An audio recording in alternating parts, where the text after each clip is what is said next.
you can help, you can be able to follow as we go through. I will not be able to say everything, but I will be able to give the key highlights in the 20 minutes which I have. So, Your Excellency the President, when you were sworn into office on 13th September 2022, the economy of Kenya was in bad shape because of a number of factors, mainly the disruption of the supply chains because of the war in Ukraine and Russia, the COVID-19 pandemic that has shut down our economy for more than a year, and other shocks, including the drought that had ravaged our country. Because of these economic shocks, our economy was in bad shape. Kenya was one of the 6 countries in Africa that had been predicted to default in their sovereign debt, the others being Ethiopia, Chad, Ghana, Gambia, and Zambia. Out of the 6 countries, including Kenya, that had been predicted to default in their sovereign debt obligations, only Kenya survived. All the other 5 countries defaulted. Why? Because immediately you were sworn in office, you made very difficult, painful, and unpopular decisions that helped bring our economy back on track, including negotiating a G2G arrangement for the supply of crude oil, which was not available in 2022 September. People were queuing to buy petrol. And we saw the escalation of costs of petrol, which is a big contributor to inflation. It kept on increasing until it reached a high of 2018 shillings a litre. Over the last 3 years, Your Excellency, through your leadership and with the support of the Broadbased administration, we've been able to bring down a number of macroeconomic indicators that were affecting our economic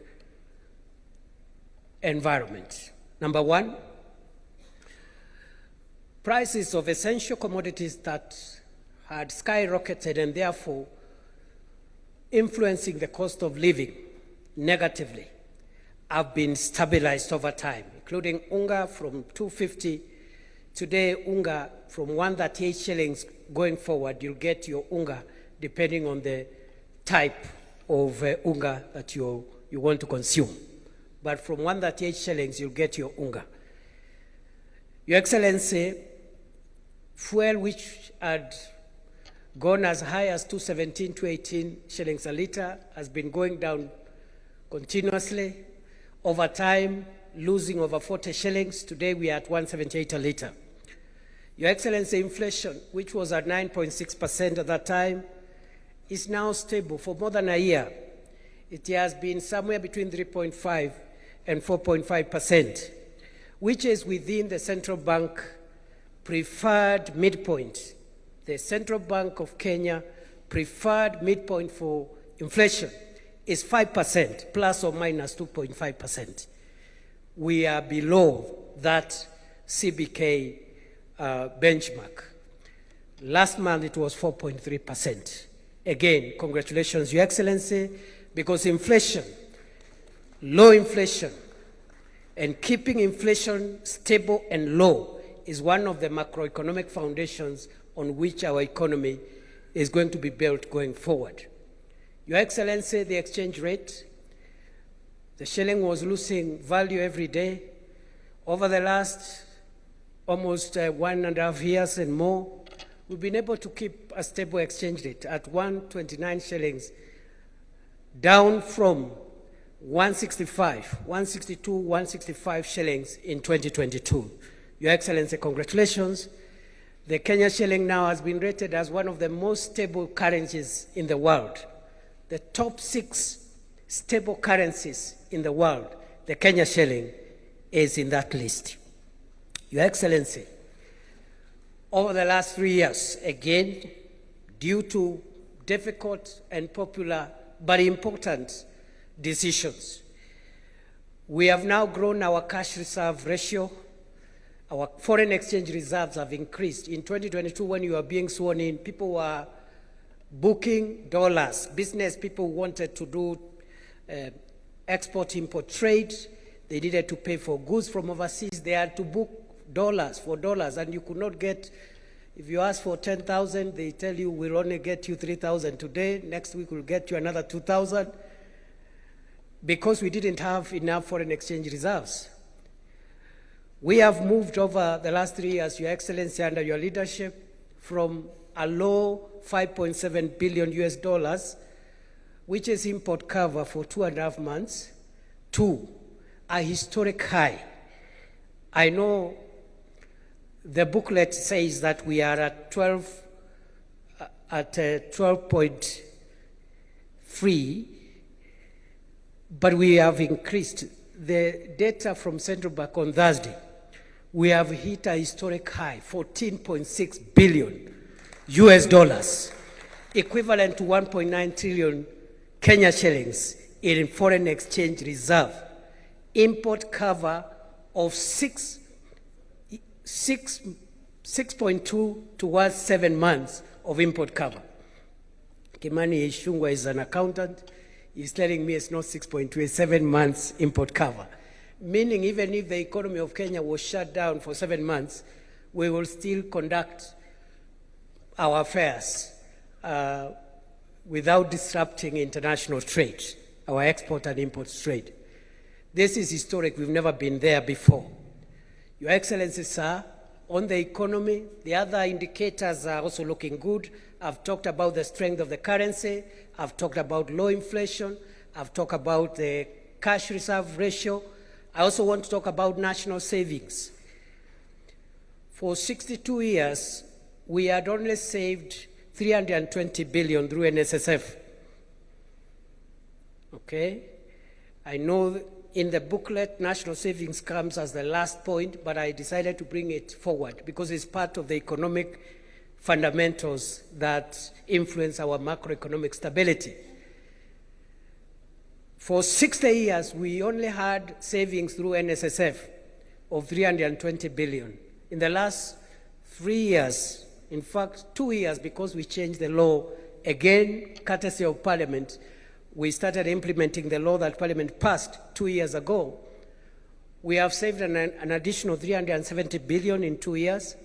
Today, savings stand at 690 billion Kenya shillings, projected to hit the 1 trillion shilling mark by the end of next year. Again, historic, because we have more than doubled our national savings in 2 years compared to what we had saved for 62 years. Your Excellency, all these macroeconomic indicators point to a better Kenya, a stronger economy. No wonder all the ratings of the Kenyan economy by international credit rating agencies have been positive on Kenya. From Standard & Poor to Moody's, Kenya now has been upgraded to somewhere between B3, B-, a stable economy by sovereign credit rating companies which are global and therefore are not politically inclined. And therefore, this macroeconomic heavy lifting has taken us a bit of time, but we're in good place now. Going forward, the remaining part is easier because now we now move into the realm of microeconomics, that is putting money into the pockets of individual citizens, creating jobs and income opportunities, and also employment, jobs, household incomes, and that is where the other programs that we have rolled out are going to take us, as we are going to see. So that is how the economy has been stabilized over the last 3 years, and some of the interventions required parliamentary support of the two houses of Parliament, and we applaud Parliament in its entirety for that support. Number two, Your Excellency, is agriculture. We have undertaken a number of agricultural transformation steps in the last 3 years as the broad-based administration. Number one, we started with the registration of farmers. Before then, we didn't have a database on farmers. And now we have a database of farmers. We know what they farm, the acreage of land, the kind of fertilizer they need, and where they are. And we are now having 7.3 million farmers whom we know what they need in terms of farm inputs. That was a major milestone of the achievement of this administration quite early within the first year. Number two, we've worked on the farm inputs to bring down prices of farm inputs, mainly fertilizer, from a high of 7,000 shillings per 50 kilogram bag of fertilizer to now the current 2,500 shillings per bag. We've also subsidized certified seeds to make them more affordable, and the result of these interventions have been to improve productivity in agriculture. Maize, for example, the staple crop, we have seen an increase in our maize production from 44 million bags in 2022 to 75 million bags last year, 2025. We have also seen the increase in terms of income and returns on coffee from an average of 60 to 70 shillings a kilo. Today, a kilo of cherry, the farmers are getting somewhere between 120 and 160 shillings, more than double of what the prices were in 2022. Earnings from tea over the last years have improved from 154 billion in 2022 to last year 215 billion Kenya shillings, the highest returns from tea in the history of our country. We've also increased our production of sugar, because for a long time Kenya has been importing sugar. Your Excellency, you recall more than 20 years ago when you were Minister for Agriculture, you still used to lead Kenya's delegation to Zambia to negotiate for COMESA safeguard measures so that we can get sugar imported into Kenya. In the last 3 years, Your Excellency, through your leadership, we've been able to reduce the imports of sugar by over 70%. The production has risen from 472,000 metric tons in 2022 to 815,000 metric tons in 2025. Through your leadership and with the help of both houses of parliament, we have been able to bring in a new law in the sector to eliminate cartels and to provide for partnering with private sector to lease government-owned sugar factories, Mumias, Nzoia, Chemelil, Soni. And today, we are now not just having an additional 200,000 acres under sugarcane production, but we are also having timely payment for farmers, of course at better prices, from 3,500 shillings per ton to the current 4,500 shillings per ton. Your Excellency, because of these reforms, the cartels in the sugar industry have been dealt with, and in the next 2-3 years, Kenya will not require to import a single grain of sugar from anywhere. In fact, Kenya will start exporting sugar to the other countries in the region.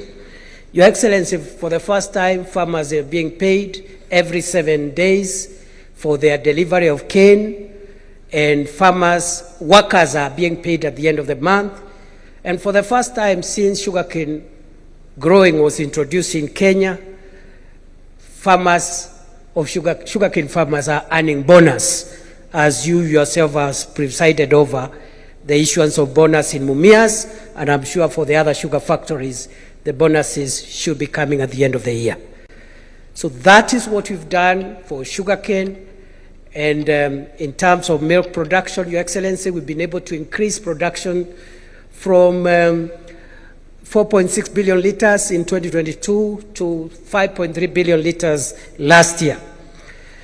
Our exports of dairy products have also increased by 92% to last year's 9.4 billion shillings worth of exports of dairy products.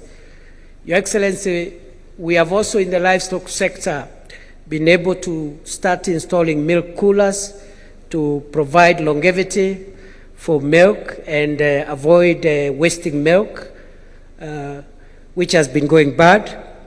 But also we have vaccinated 7.9 animals.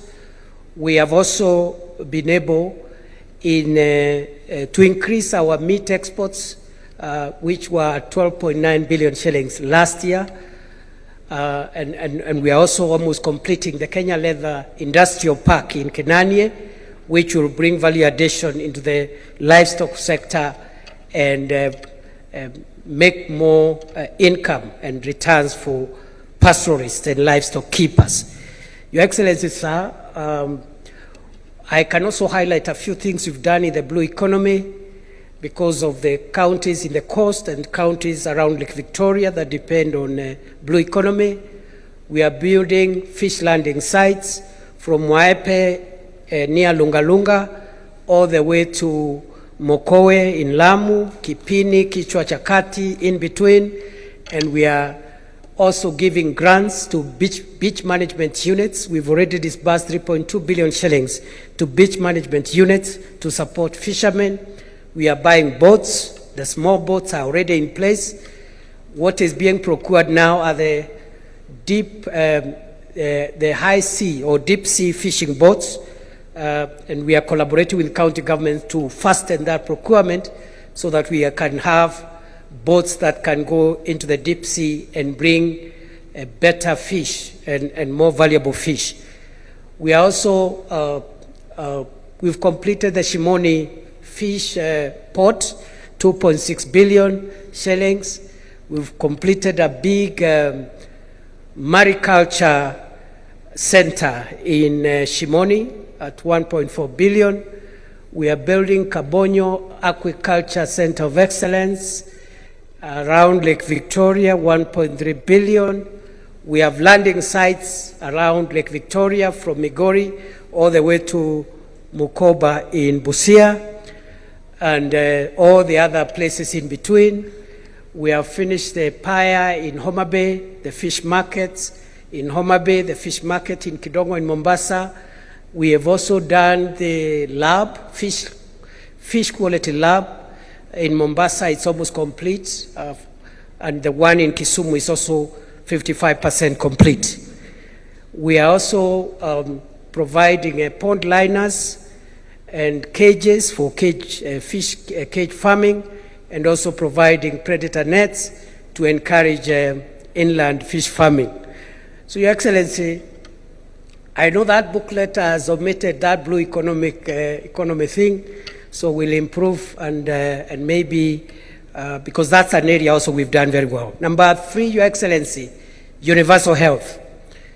Universal health, Your Excellency, when you came to office, the first thing that this government did was to promote primary health care by employing community health promoters, 107,831 of them, who continue to be our foot soldiers to encourage people to live well, to try and detect complicated diseases before they become chronic, like diabetes, sugar-related diseases, pressure-related diseases, in partnership with county governments. I must also thank Your Excellency the same way I thank the members of the National Assembly and senators. I must thank the governors of the Republic of Kenya because they have supported every program where we have partnered between the county governments and the national government. There has been zero resistance. There has been zero politics because we are used to the past politics of fighting devolution, and any input from the national government to the county governments has been embraced by the county governors and the county governments wholesomely. I commend the county governors of Kenya for their patriotism. Your Excellency, under universal health care, as of this morning, we have registered 29.8 million Kenyans into Taifa Care, which is historic because we are coming from 7 million shillings, 7 million Kenyans under NHIF. You can imagine from 7 million to 29.8. I think in the next 2 weeks we will reach the 30 million mark. I can see the governor of Mombasa. Mombasa continues to lead. As of this morning, 932,000 residents of Mombasa out of 1,190,000, 78% are enrolled under Taifa Care. I see the other governors are trying to incite me to also mention. I will not name them, but the top 5 counties, for purposes of record, is Mombasa, followed by Bomet, followed by Elgeyo Marakwet, followed by Kirinyaga, and Tharaka Nithi closes the top 5. Your Excellency, it's only that we are in a formal meeting. I would have asked that question.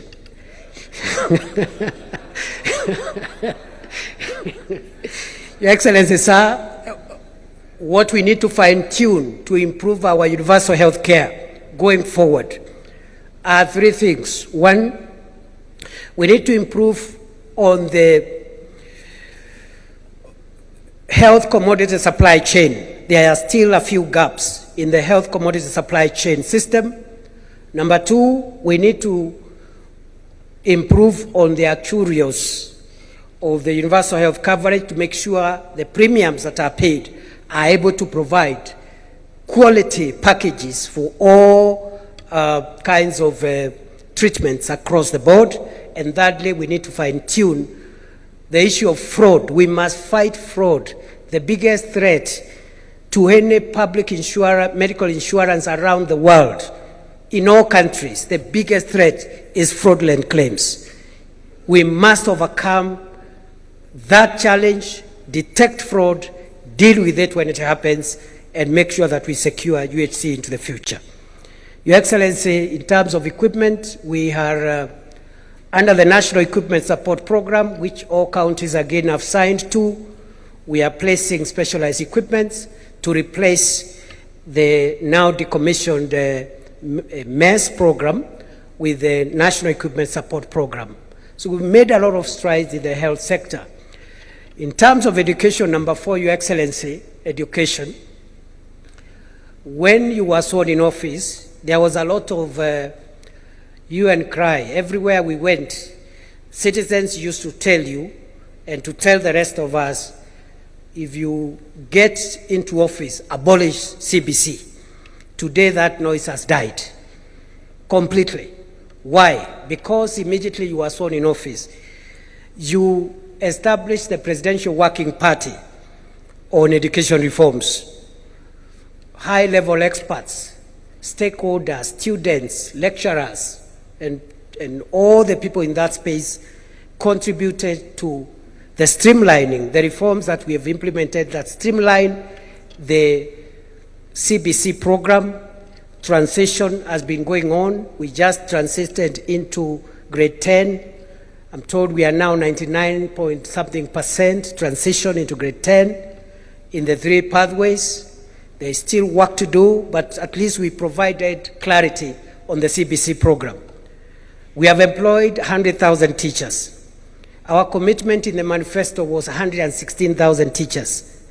We will close the gap this year, and we will celebrate that milestone as well, because we discovered during our campaigns that there was a poor student-teacher ratio. By that time, it was 1 teacher for 45 pupils or students.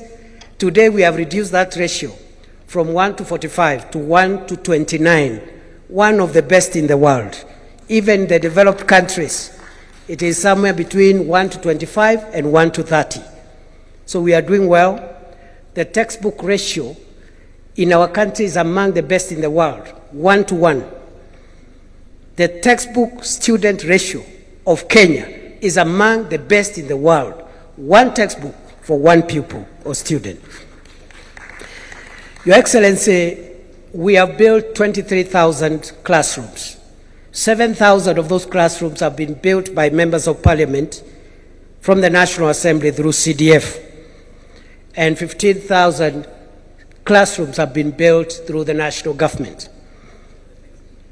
Your Excellency, we have also been able to employ 3,300 tutors for our TVETs, and we have also achieved a number of things. Number one, we have increased the budget in education from where it was in 2022 when you took over. The education budget was 500 billion. Last year, it was 702 billion. This year, it will be 738 billion. Going forward, we also have increased capitation for universities. Funding for our universities has moved from 45 billion in 2022 to 82 billion last year. Funding for the Higher Education Loans Board to provide loans has increased from 17 billion in 2022 to 41 billion last year. In terms of tertiary education, Your Excellency, what have we done? Number one, we have increased enrollment because when you came to office, there were more students in universities than in tertiary institutions, which is it's not the way it should be. There should be more students at the lower levels, including tertiary institutions, and less in the university. We are trying to correct that anomaly.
Have certification in technical related subjects. That's what we have done on education. That's number 4. I'm not doing so well. Number 5, Your Excellency, is infrastructure. And infrastructure, I'll speak about 4 things. One is the roads program that I had stalled.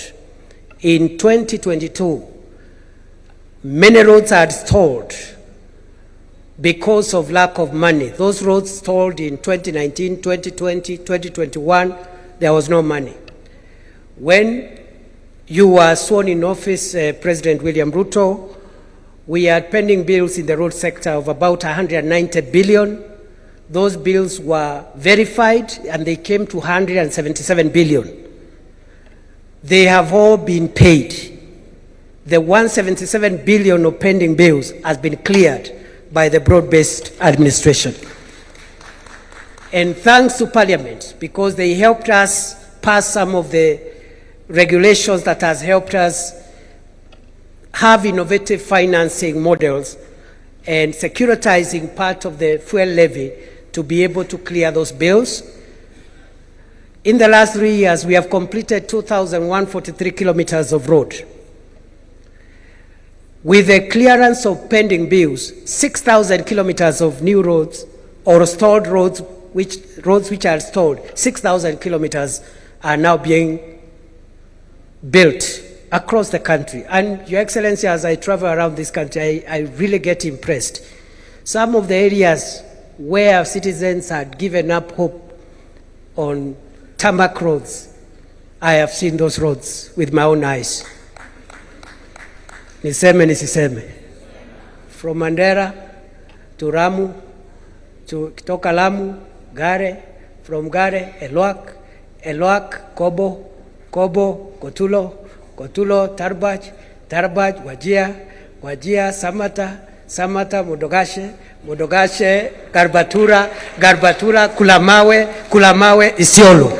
750 kilometers of a road under this administration for the first time in northern Kenya.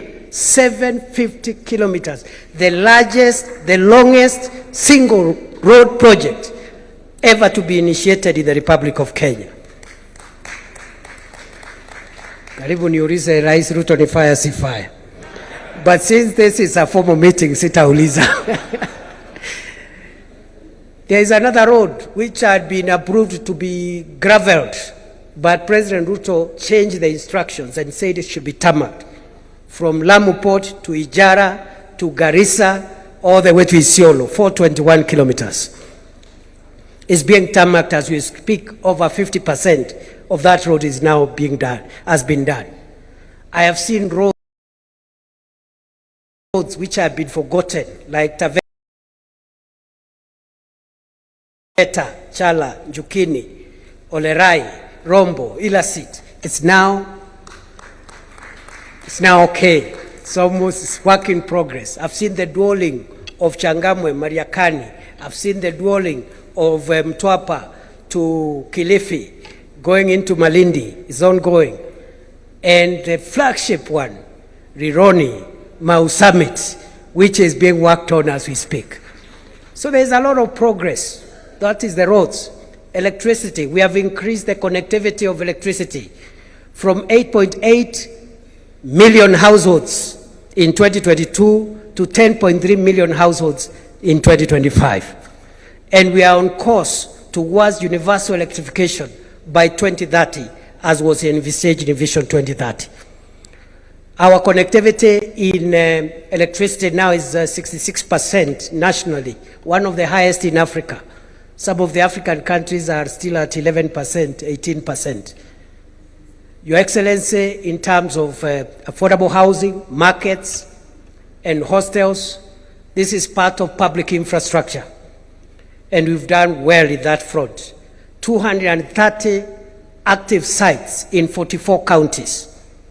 Contracts now approaching, with the new contracts that are being signed now, we are approaching 800 billion of contracts under affordable housing, markets, and hostels.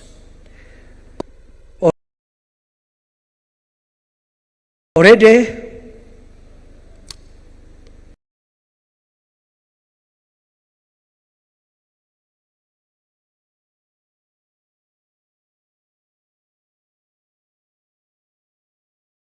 service units ongoing, 7,500 for the police,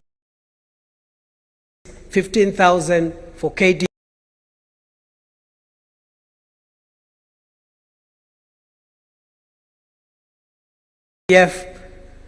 And the list is long. That is what we've been able to achieve under affordable housing, markets, hostels, and institutional building space. So in infrastructure, I will also put in ICT achievements. What have we done in the last 3 years? 30,000 kilometers of fiber optic connectivity, 316 ICT hubs complete and are being used. Another 400 under construction, ICT hubs. We have business process outsourcing centers which are operational. One is in Tatu City and a few others. We also have, in that space of ICT, we have distributed 20,000 devices, computers, in many of our ICT hubs. That is what we've done in infrastructure. Number 6, jobs. Very quickly, this affordable housing, hostels, and markets program has created 500,000 jobs. The target is to reach 1 million jobs by the end of the year. The ICT hubs and the Kazi Mtandaoni program, 300,000 jobs. Other than the 500,000 jobs in the housing and hostel space, we have Climate Works, which has created opportunities for 142,000 young people, starting with the Nairobi River project, but also in other projects. Your Excellency, we have Kazi Kwa Ground, and the Kazi Kwa Ground is the 100,000 teachers you have employed. It is the 500,000 teachers and affordable housing and hostels. It is the 142,000 climate works. It is in 10,000 security officers recruited in the last 3 years, the police, the military, and it is also in the many other recruitments we are doing in the public sector and the many opportunities created in the private sector because the economy is recovering. Kazi Kwa Ground. Under the Kazi Mtandaoni, I have said 300,000 people, young people are working. Under Kazi Maju, 538,000 young people working abroad under Kazi Maju. And they have not gone there by chance or by trial and error. It's because of deliberate government interventions. Which ones? Eradicating recruitment cartels and fake agencies, signing bilateral labor agreements to protect our workers abroad, providing a green channel for passports of young people who have a contract so that in 2 days they get a passport, providing a grant to assist them buy a ticket and acquire a passport through the Youth Enterprise Fund. These interventions is what has promoted the Kazi Maju program. We have now 538,000 young people. We want to target 1 million young people by the end of the year under Kazi Maju. Enterprise support for young people. The Nyota program, Your Excellency, which you have been presiding over, the first component of Nyota, which is business support, has reached 123,000 young people. All the components of Nyota will reach 820,000 young people. And you have directed us to look for ways of expanding that number into 1 million, even 2 million. And we are working on it, both under the Nyota program and also the KJET program, which is a 20 billion program which will equip small enterprises with the equipment they require to increase their productivity. And we are working on that, Your Excellency, to ensure that between KJET and Nyota, we have somewhere between 1.5 and 2 million young people reached under business support, equipment support, under on-the-job experience, and AGPO opportunities, and RPL, which are the components that we are working on. That's what we've done in the job space. Very quickly, sports. Since 1987, we've never built a stadium. The 2 stadia which were there, the main one, Kasarani and Nyayo, were dilapidated. President Ruto and his broad-based administration has been able to renovate Kasarani to FIFA standards, and also Nyayo.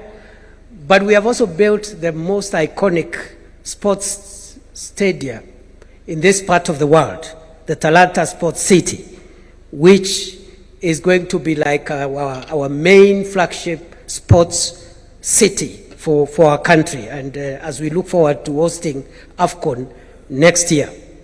Your Excellency, you're building another 24 stadiums in other parts of the country, from Nanyuki to Voi to Wajir to Homa Bay is complete, Kitui is complete, Kinoru in Meru is complete, and many others.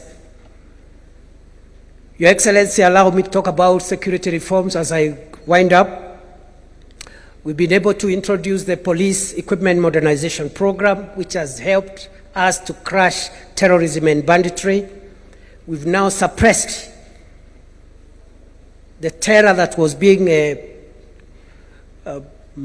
visited on many people because of terrorists, extremist groups, and bandits to a big extent because of the police equipment modernization program, a 20 billion 5-year program that has already, I think, spent over 13 billion shillings under your leadership.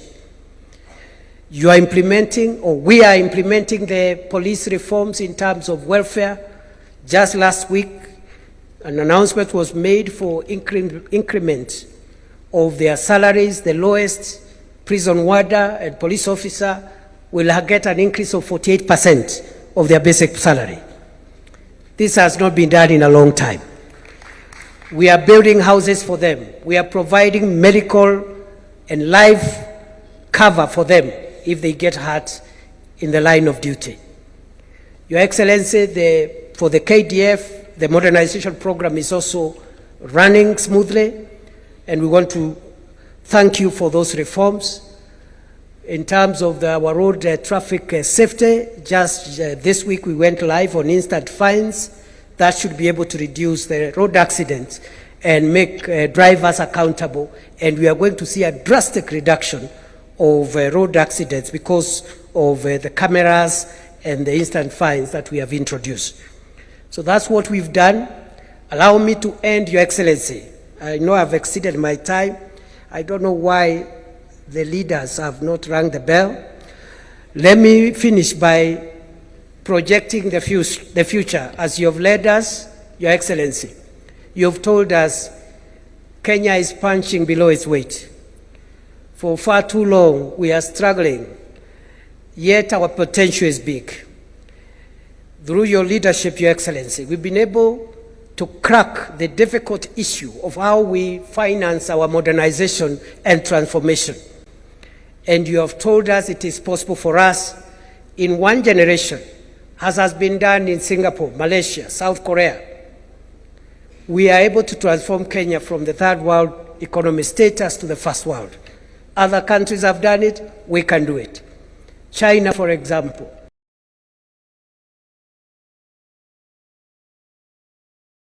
pulled 800 million people from poverty in 40 years between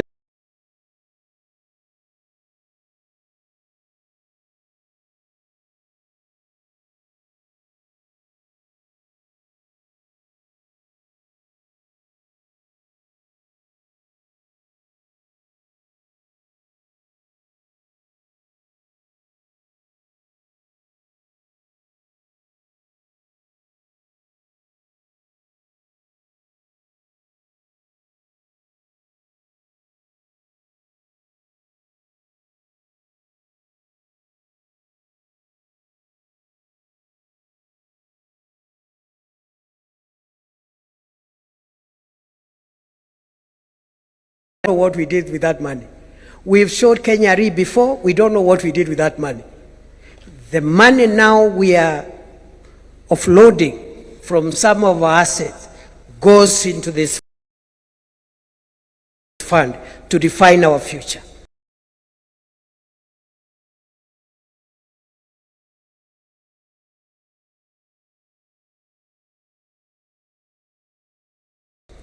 More roads, 28,000 kilometers of new roads, 2,500 kilometers of dual carriageway,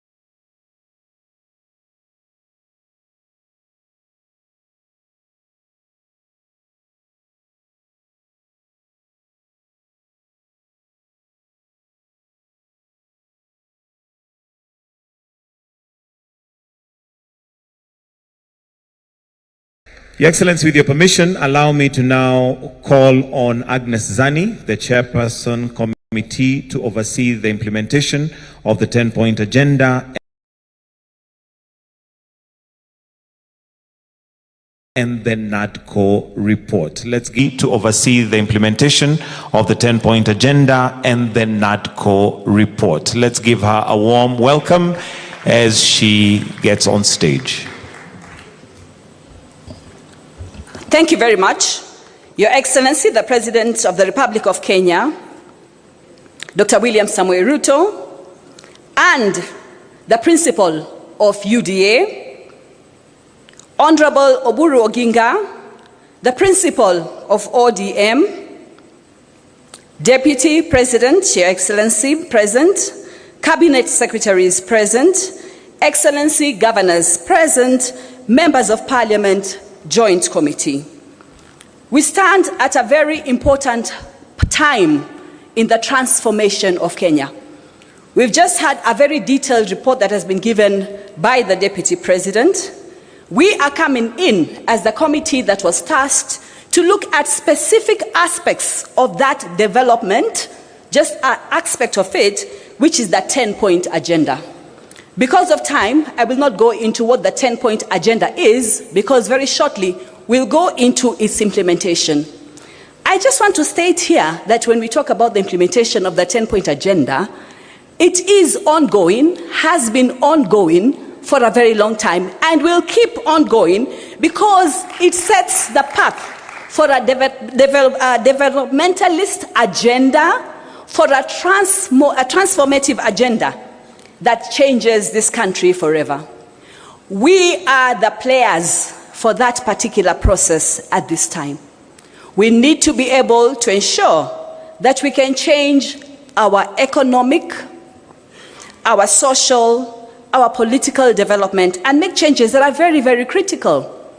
We are one of the countries with the largest percentage of the youth badge who need the space to be able to develop. Therefore, this 10-point agenda should not just be seen as a 10-point agenda. Indeed, it sets a policy framework for how we can progress this country by looking at the various aspects. We're looking at aspects of job creation, for example, and youth employment, financial extension, infrastructural development. And it's very, very important, as the Deputy President has said, that we've been able to put into place the National Infrastructural Fund, which will help us put our funds together, maintain and pool our sovereign wealth funds, use public-private partnerships to make these changes. Why am I mentioning this? Because this is a significant change. Once we have infrastructural change across the board, all these other deliverables will fit into place. Other countries have done it. Why can't we?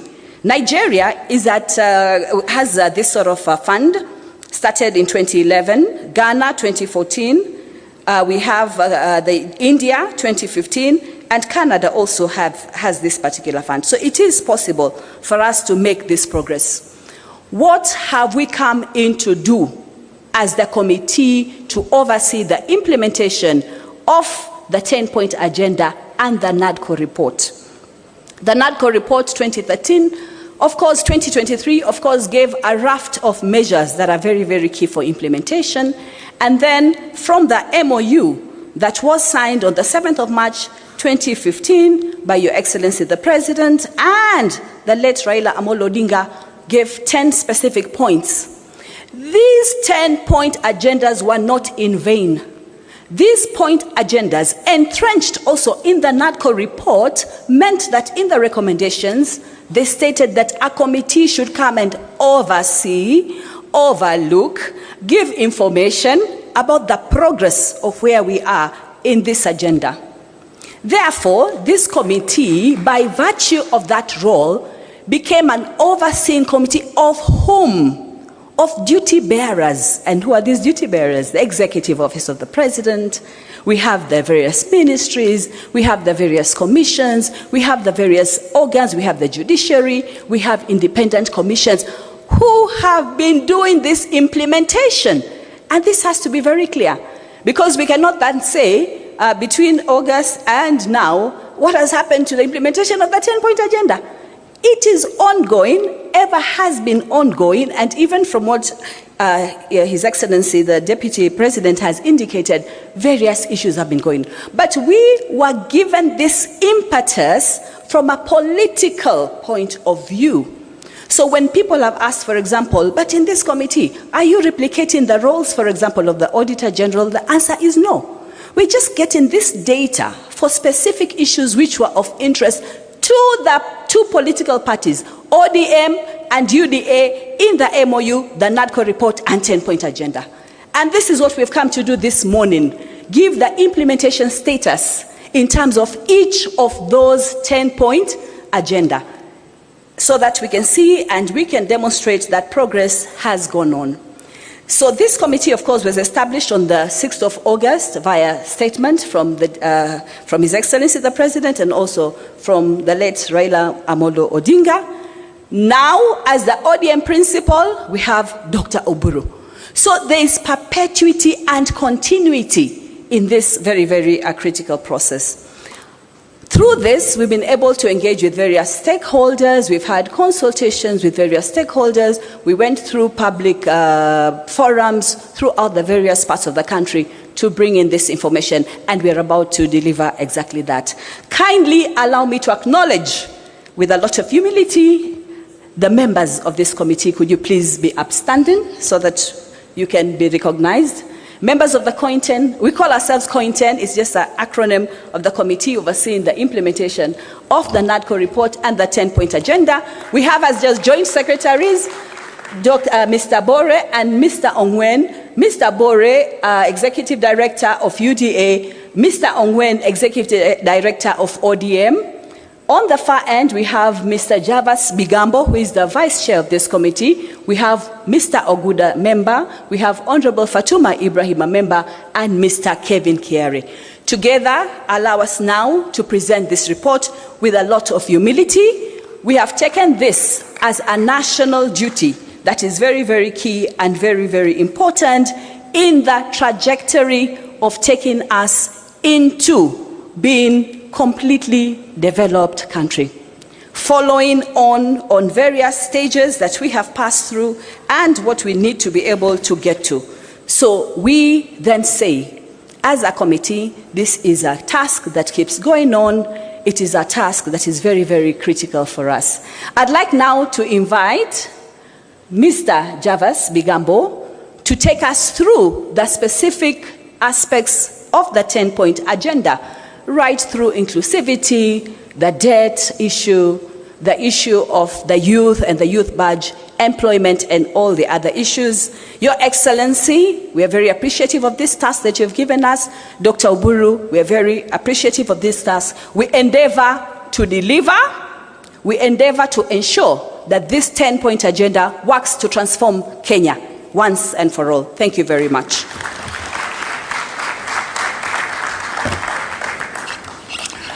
Your Excellency, President William Ruto, President of the Republic of Kenya and Party Leader of UDA, Your Excellency, the Deputy President, Honorable Senator Dr. Oburu Oginga, the Party Leader of ODM, distinguished Honorable Members of Parliament, and Kenyans.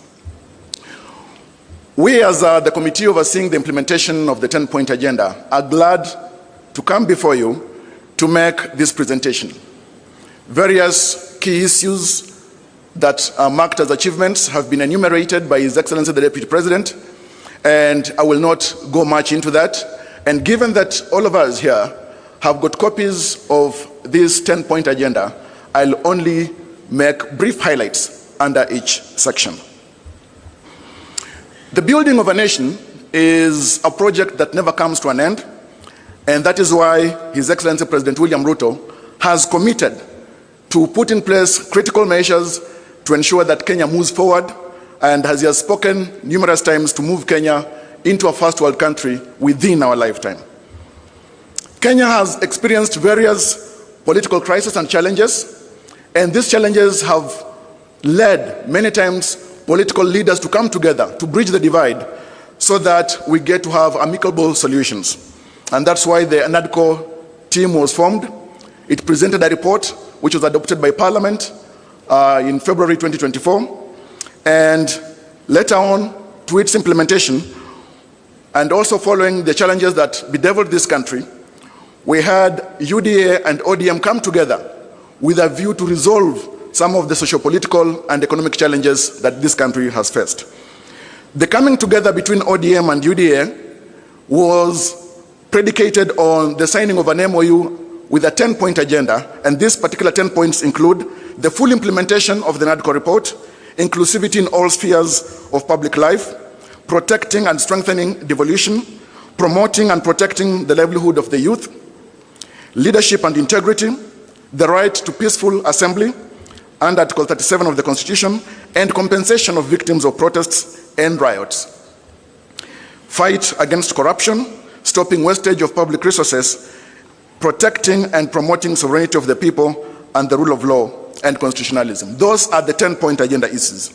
As the chair has indicated, the committee over the last 6 or 7 months has engaged with various implementing agencies, among them the Executive Office of the President, the Legislature, the Judiciary, county governments as implementing agencies, constitutional commissions, and independent offices. Ladies and gentlemen, there are a number of achievements that the committee has recorded, significant achievements on the implementation of the 10-point agenda. I will take just a few minutes to speak to them.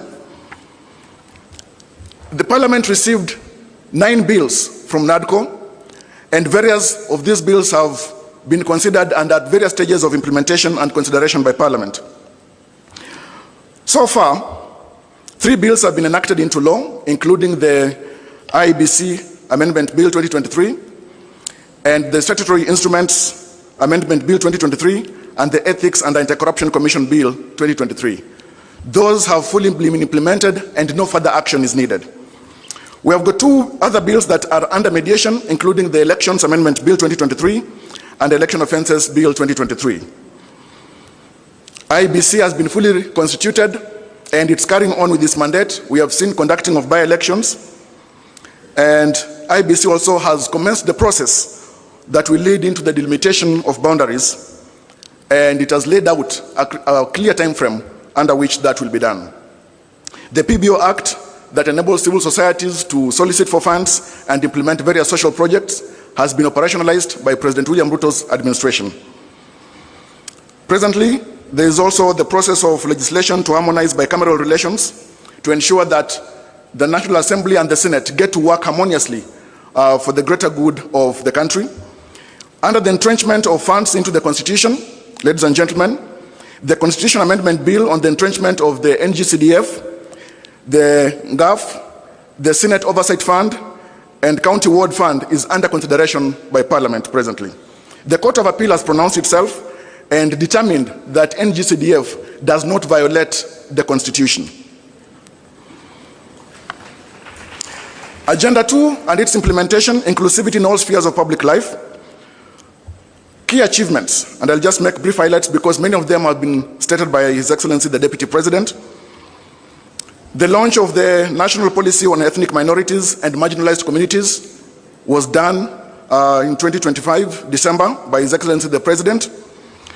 500 million shillings scholarship program has been railroaded by the same policy. The same policy creates the Directorate for Minorities and Marginalized Communities under the Executive Office of the President. On economic inclusion, ladies and gentlemen, measures to reduce the cost of living. We have seen the fertilizer subsidy program, which has lowered the cost of fertilizer from 7,000 shillings to 2,500 shillings per bag, which has enabled many farmers to access this. There's 14% reduction in fuel prices and the exchange rate gains, which has lowered production, and many Kenyans are now able to travel to work, production by various industries. The costs have gone down, a key success by the broad-based government. Ladies and gentlemen, there is presently the timely payment of social protection stipends by the government alongside salaries. This is done in a very timely way compared to how it used to be in the past, where there were serious delays. And then it has also been streamlined such that it has weeded out fraud. And in the past, many people who are able used also to fraudulently access the social protection funds. This has been weeded out. The Equalization Fund allocation to support development and service delivery in the marginalized areas has been increased from 5 billion shillings to 9.6 billion shillings, a key achievement under the broad-based government. Inclusion in the health sector. The rollout of UHC by transitioning Social Health Insurance Authority, has increased healthcare insurance from 7 million, as the Deputy President has indicated, to 29.8 million beneficiaries to date. And this is a key achievement that is on record under the broad-based government. We have got the CHPs, 107,000 of them, 831 have been employed, and people now across all the villages and hamlets in Kenya access primary health care. Share premiums for 1.5 indigents are being paid by the government. When it comes to education as an inclusion aspect, 100,000 teachers have been recruited since 2022. And as the Deputy President indicated, this has largely increased the teacher-student ratio. 23,000 classrooms and 1,000 laboratories are under construction, a major achievement that is ongoing. The committee has also noted that university allocation has increased from 45 billion to 82 billion shillings. The HELP scholarship funding has increased also to 41 billion shillings. These are self-evident achievements under the broad-based government in the period under consideration. Rural and infrastructure inclusion, 260,000 affordable housing units are under construction, creating thousands and thousands of jobs for young people, the youth, and various professionals, architects, lawyers, engineers. And this is a celebrated score of achievement under the broad-based government. 450 markets are being constructed nationwide across all the 47 counties, and 6,000 kilometers of roads under construction. Protection and strengthening devolution. Key implementation here and achievements, Your Excellency, we have had the equitable share revenue to counties increased from 385 billion shillings to 415 billion in the financial year 2025-2026, and in this financial year it's projected that this is going to increase to 450 billion shillings.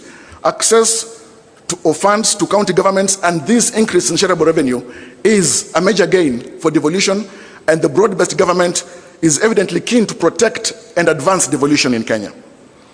Counties now receive timely monthly disbursements with no pending carryovers as of June 30th, 2025.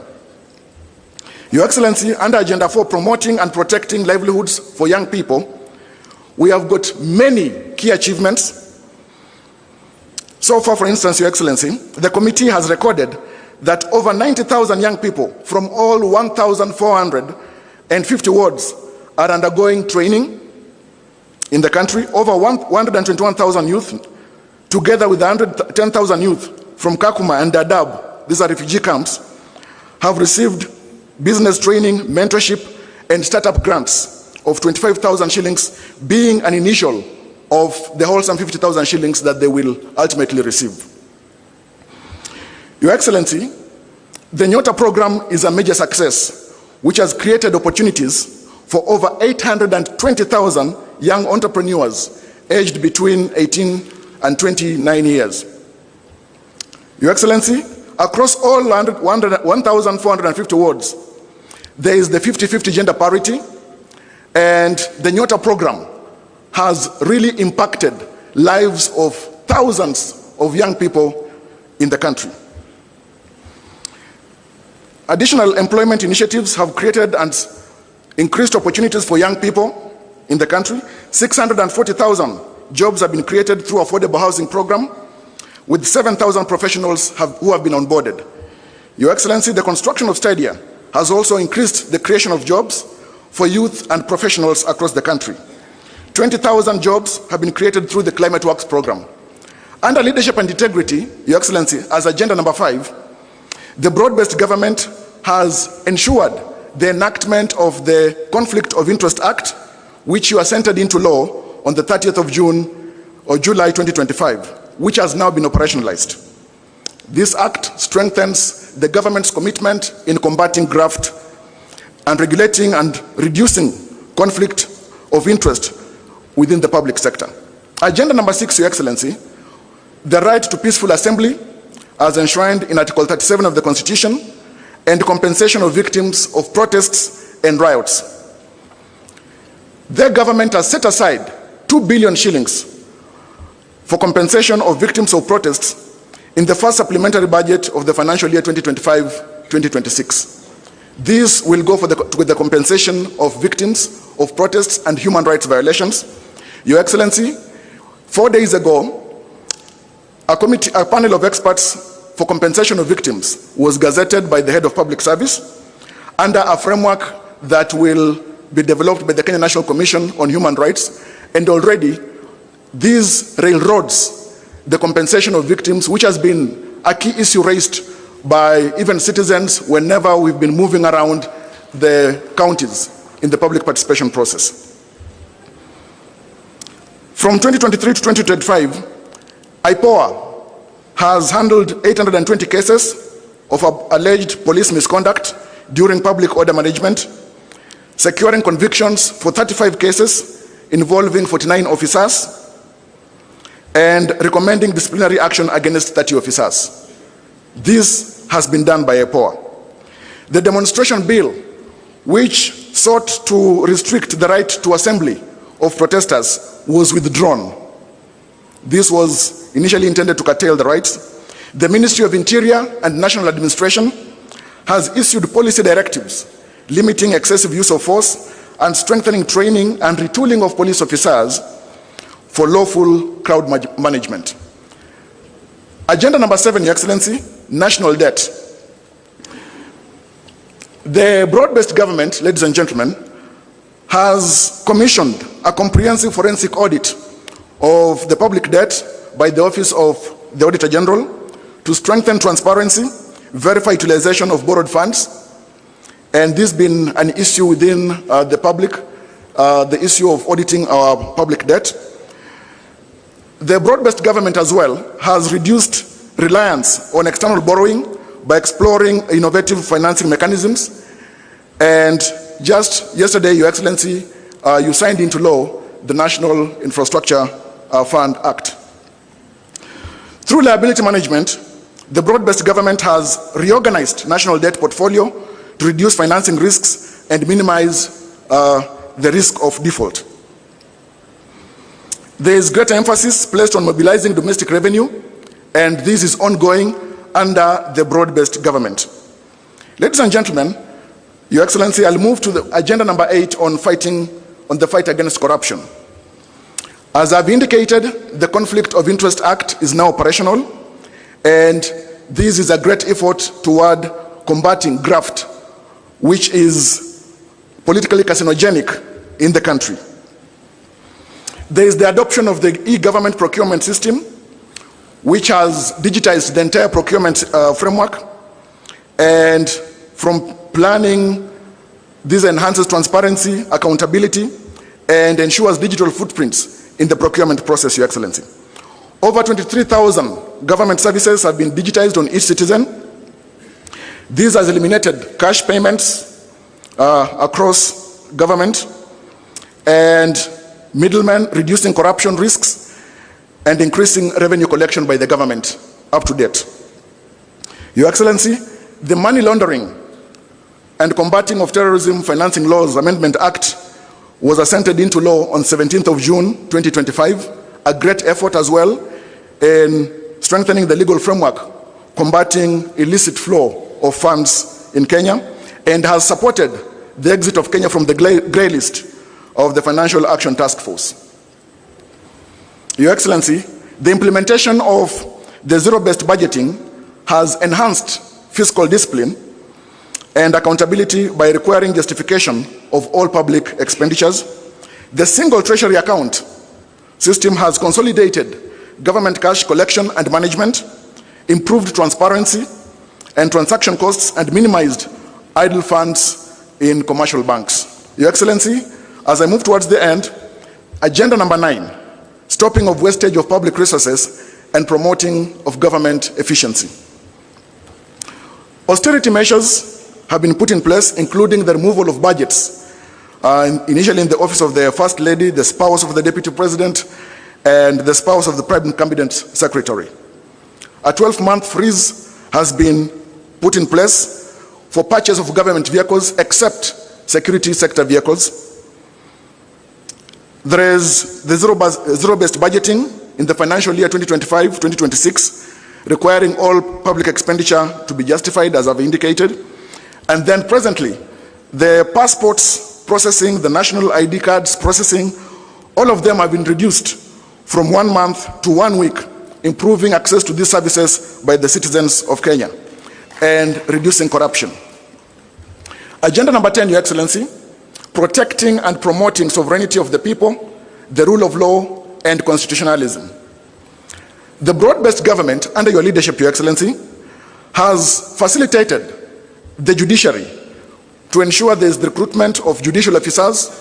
We recently saw the recruitment of 11 Court of Appeal judges, High Court judges. The recruitment process has been ongoing, as well as the magistrates, to improve case handling, reduce backlog of cases, and access to justice by Kenyans. Judicial mobility has been strengthened through the support of the executive to procure vehicles for judicial officers. There is the support to ensure the national e-filing system, which has been implemented, enabling paperless court processes, remote case filing, and virtual hearings. And as we are in the second quarter of the 21st century, utility and dependence on technology is unavoidable. The judiciary as well has achieved near compliance with the 2/3 gender rule, with the 332 women judges and magistrates representing 47% of the bench. To ensure the adherence to the rule of law, the government has adherence to court orders and all decisions of the courts under the broad-based government and under the leadership of His Excellency President William Ruto. Ladies and gentlemen, the committee has made a few key recommendations, which I will speak to briefly. There is need to ensure that the bills that are still pending at various stages in Parliament are fast-tracked. The committee recommends the formation of a broad-based mediation committee between the Senate and the National Assembly to fast-track consideration of those outstanding bills. This committee also urges Parliament to expedite and conclude outstanding NADCO bills within 90 days. To enhance realization of the constitutional rights under Article 37, the Kenya National Commission on Human Rights should spearhead legislation to safeguard protesters while protecting livelihoods and property. To fast-track the Natural Resources Amendment Bill 2022, to provide legal framework for equitable distribution of revenues from natural resources among national government, county governments, and local communities. This bill should also be fast-tracked for implementation. County governments are here urged to implement the National Policy on Ethnic Minorities and Marginalized Communities 2025 to promote inclusivity in governance and public participation. The Attorney General should propose amendments to Section 108 and Section 109 of the County Governments Act 2012 to make county integrated development plans, the CIDPs, long-term plans to be 10-year plans, and sectoral plans to be mid-term plans of 5 years to ensure completion of legacy projects across electoral cycles. This recommendation is to try and make white elephants across county governments to be a thing of the past. To enhance efficiency and credibility in elections, the IEBC should be well-resourced and supported to develop infrastructure and capacity to hold transparent, credible, and verifiable elections as the Constitution provides. We recommend as a committee the establishment of a multi-agency team comprising the National Treasury, the Kenya National Commission on Human Rights, the Law Society of Kenya, under the leadership of the Office of the Attorney General for the victims' compensation. Well, of course, as I've indicated already, steps in that direction has been taken by the gazettement that was done 4 days ago by the head of public service. To promote access to justice, the Independent Policing and Oversight Authority should conclude investigations into complaints within 6 months and publish its findings. To ensure timely accountability, prosecution and determination of ethics and corruption cases by mandated institutions must be completed within 6 months. Lastly, Your Excellency, the Kenya National Police Service should be well-resourced and supported to strengthen continuous training and retooling of the police for effective crowd management in accordance with the rule of law. Your Excellency, we thank you so much for the time and the responsibility that you have given this committee, and we thank the Broadbased government for the support that it has given and continues to give this committee to the completion of its duty. I thank you so much. Thank you. A hearty clap for Javas Bigambo. Your Excellency, it is now my pleasure to invite back the Deputy, His Excellency the Deputy President, to progress with the program. Karibu, Bwana DP.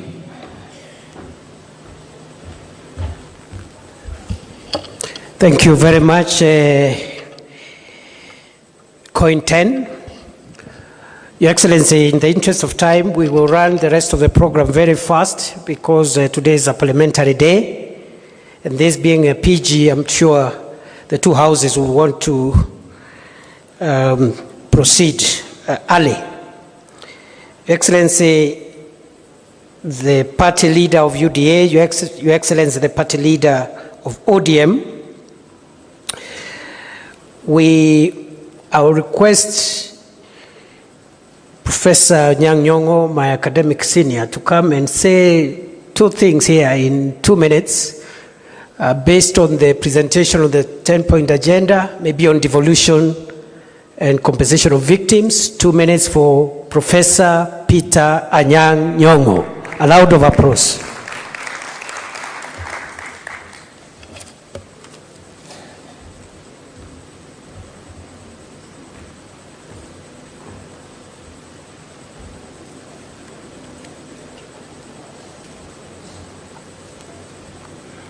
Your Excellency, the President and the Vice President, thank you so much for convening this meeting, which is extremely important and informative.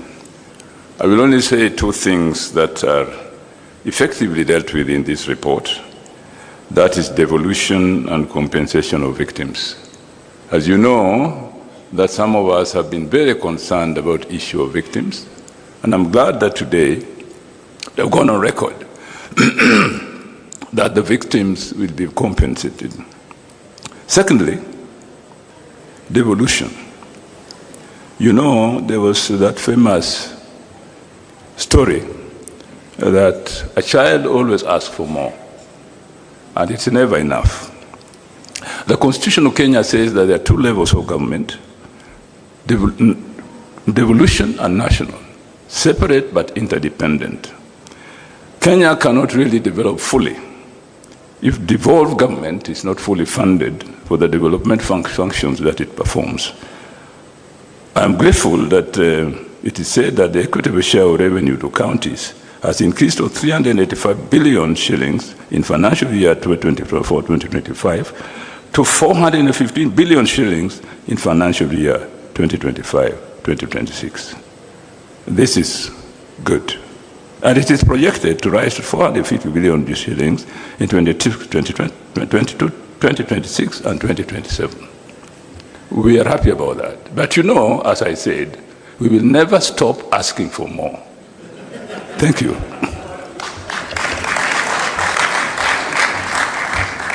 Thank you, Prof. Thank you very much. Your Excellency, the next item, before I call ODM party leader and then invite you, I want to announce after those keynote addresses, we shall have a short plenary of about 15 minutes so that a few of us also can say a few things. Starting with the chair COG, I see a good turn-up of governors here. We appreciate you, and then we'll have a few other members. I have the permission of the House leaders of the two houses of parliament to run the plenary as a retired leader of majority. Because of time, they have asked me to manage so that as many of us as possible can say something. Your Excellency, it's now my honor and privilege to invite our leader, the leader of ODM, the Honorable Senator Oburu Oginga, Daktari, youth leader, na kwa sababu anatafuta power, na mimi ni fireman, leo ni fire power. Karibu leader, karibu. Let's appreciate our leader, Senator Oburu.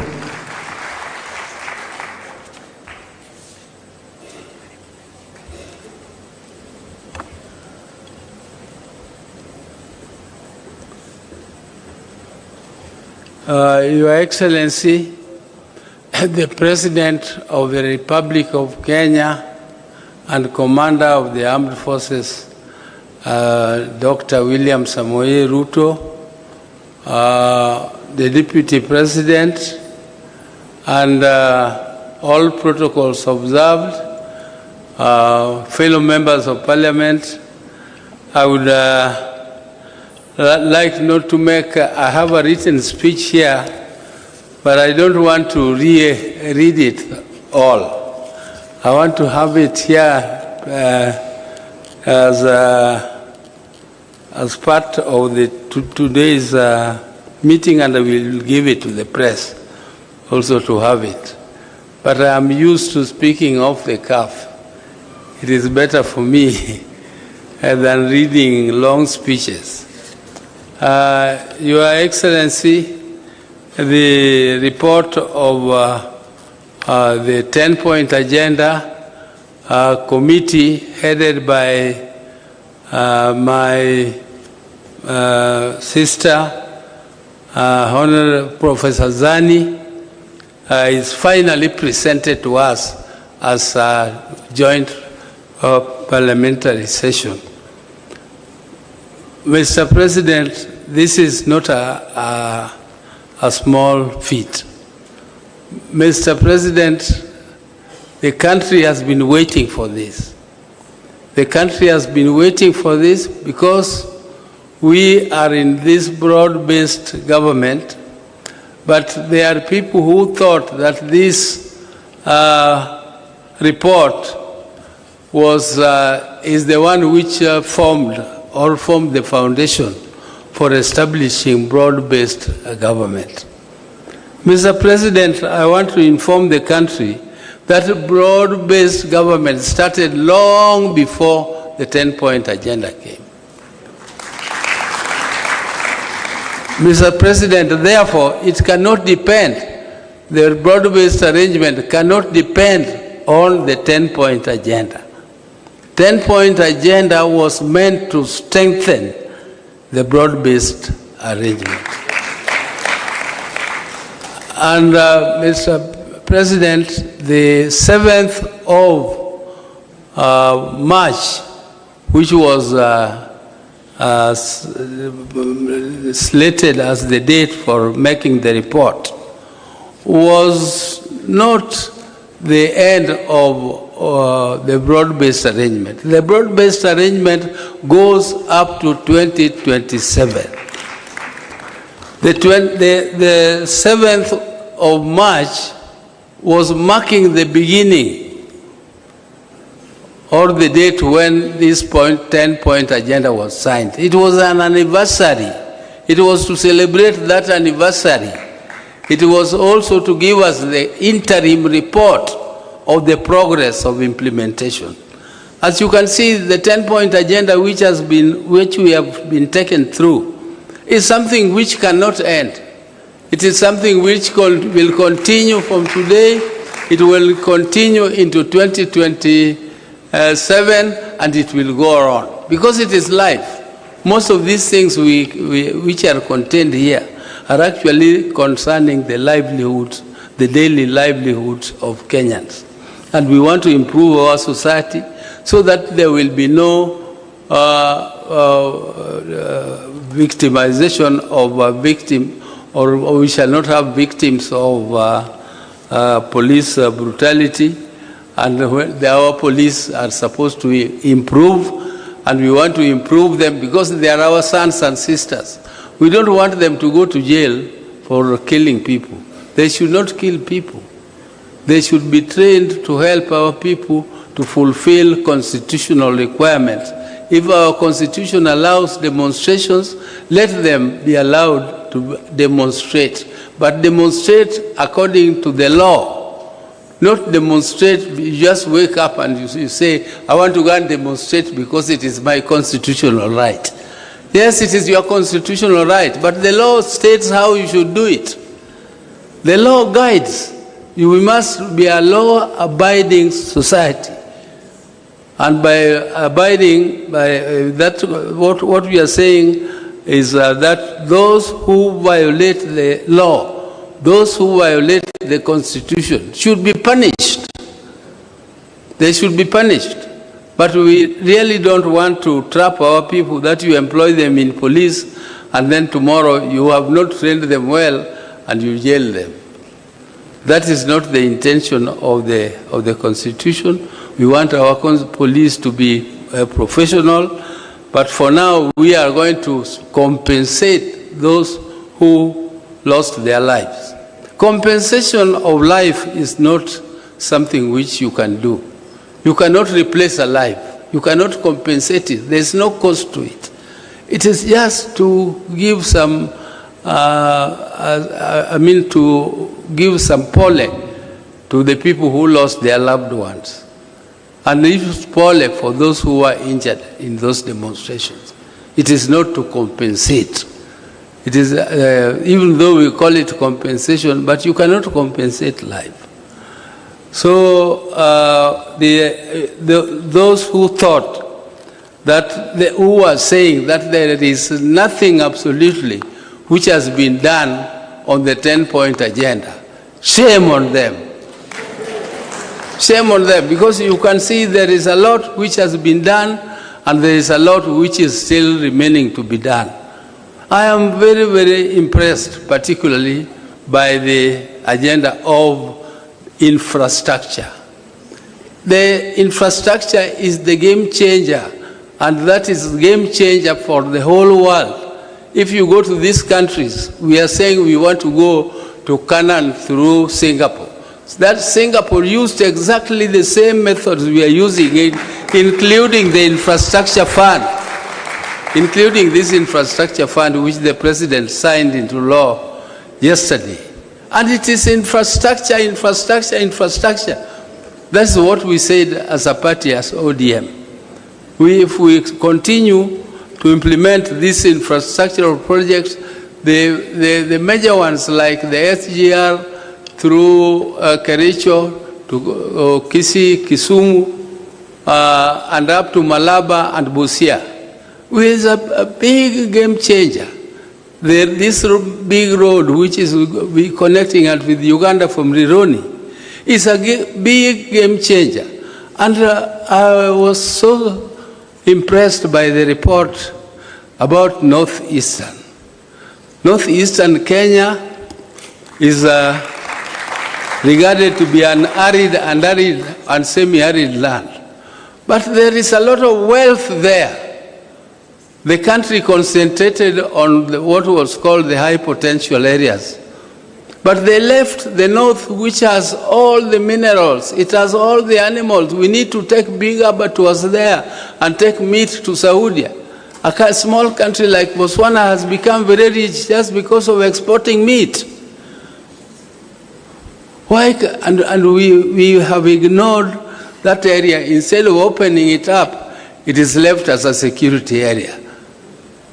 I mean, why should it be a security risk? If you have infrastructure, police will have all the ways of moving freely through that area, and we tap all the resources, including the mineral resources. There is a lot of water there which is going to wastage. You leave water to go into the ocean, and then you don't tap it, and after a short while your animals die, and including people dying because of lack of water. And yet there is a lot of water. The dams, you heard this report of how many dams, the many dams which are to be built. There is one which is going particularly to our area there. It's called Soin Dam. Once the Soin Dam is done, it is going to produce electricity, it is going to be used for irrigation, it is going to be used for controlling floods, which occur every year, and we regard it as emergency. It is emergency. How can something which occurs every year be regarded as an emergency? How is it an emergency? And you know it will come.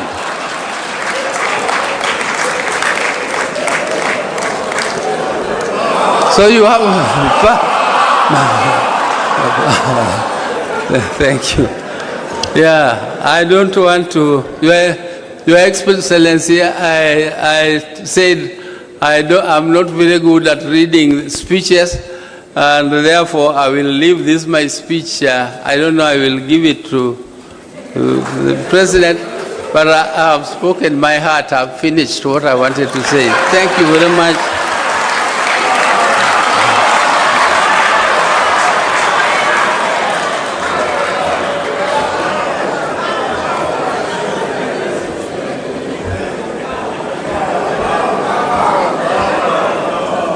The power, see power. The power, see power. Let me now invite, as Mzee sits down, allow me to announce the following. After the President gives us his keynote address, a few of us will say a few things very quickly by way of plenary, and I'm going to manage that so that we finish early. And then after that, there will be a closing reading of resolution by the two Secretary Generals of ODM and UDA, respectively. On that note, it is now my pleasure to invite His Excellency President William Ruto, Party Leader of UDA, and Leader of the Broadbased administration. The power, see power.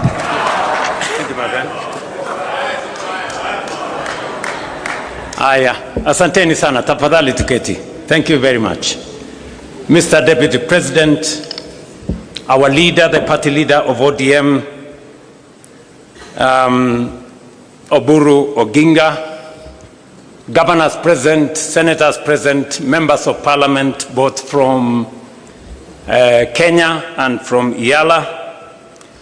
I have a written statement, just like Daktari Oburu.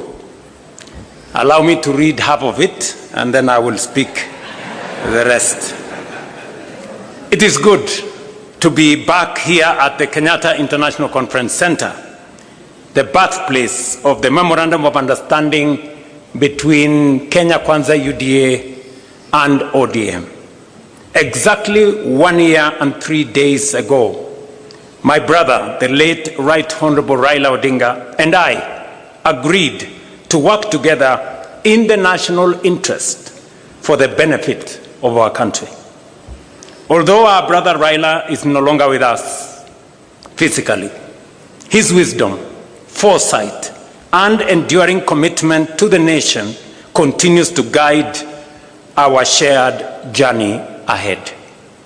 The values we stood for, dialogue, unity, and the pursuit of justice and progress for all Kenyans remains firmly alive. I am encouraged that the ODM party, now under the leadership of Dr. Oburu Oginga, remains steadfast in upholding the principles Raila Odinga stood for. Together, we honor Raila's legacy through our continued commitment to the ideals he championed for the unity and advancement of our country. Our coming together 1 year ago was guided by one overriding objective: to stabilize our country and to address long-standing socio-economic and political challenges. For too long, our politics had been consumed and trapped by division, tribal competition, and regional rivalry instead of focusing on the real issues affecting the lives of all Kenyans equally. Together, we resolved to change that. Today's joint parliamentary group meeting between the two parties is therefore significant, not only because it reflects the spirit of that agreement, but also because of the responsibility we carry as leaders to deliver on commitments made to the people of Kenya. We had planned to mark the first anniversary of the signing of the MOU on the 7th of March by assessing the progress made in implementing the agreed agenda. However, as you all know, in the days leading up to that date, our nation suffered a tragic loss. We lost a distinguished member of parliament, the late Honorable Johanna Ngeno of Emurua Digir, who was a committed member of this parliamentary group and a dedicated servant of the people. Were it not for the fatal helicopter crash, the Honorable Ngeno would have been seated here with us today. May his soul rest in peace.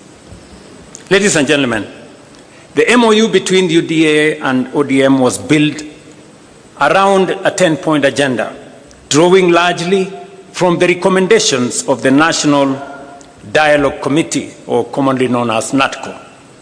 These agenda items address critical national issues, including electoral reforms, the cost of living, governance, and economic stability. Following the signing of the MOU, we immediately began implementing the agreed programs. I am pleased with the report that has been presented here today by the Oversight Committee, highlighting the progress made across the 10 agenda items during the past year. The progress we have made is evident across several areas. Our country today enjoys greater stability, and the partnership has created an environment in which government programs can proceed without unnecessary political disruption. Opportunities for our young people are expanding, with government programs now reaching hundreds of thousands of young people across the nation. Through initiatives in housing, health, agriculture, education, the digital and creative economy, as well as the labor mobility programs, we are deliberately expanding new avenues for employment.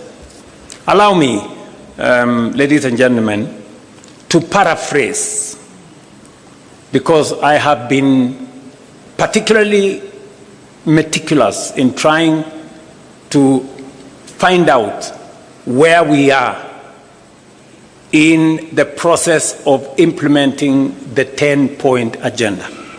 And just for the record, the 10-point agenda was not imposed on us. The 10-point agenda was our commitment, voluntary commitment between our parties in respect to the people of Kenya. There are some people who want to appoint themselves supervisors, as if we made the commitment to them. We did not make the commitment to them. We made the commitment to the people of Kenya. And our responsibility and reporting is to the people of Kenya. And let me say the following. We did this, and we set the standard very high ourselves, because we believe that is what we should do for the people of Kenya. Not because anybody forced us, not because anybody imposed it on us, but it is because it is our commitment that Kenyans deserve a higher standard of leadership and delivery. I know the matters of NADCO has been spoken very ably by the presenters of the report. We all agree that one of the most pertinent issues in NADCO was the issue of electoral reforms, and especially the appointment of commissioners to the IEBC. You remember very well that that was a very big debate.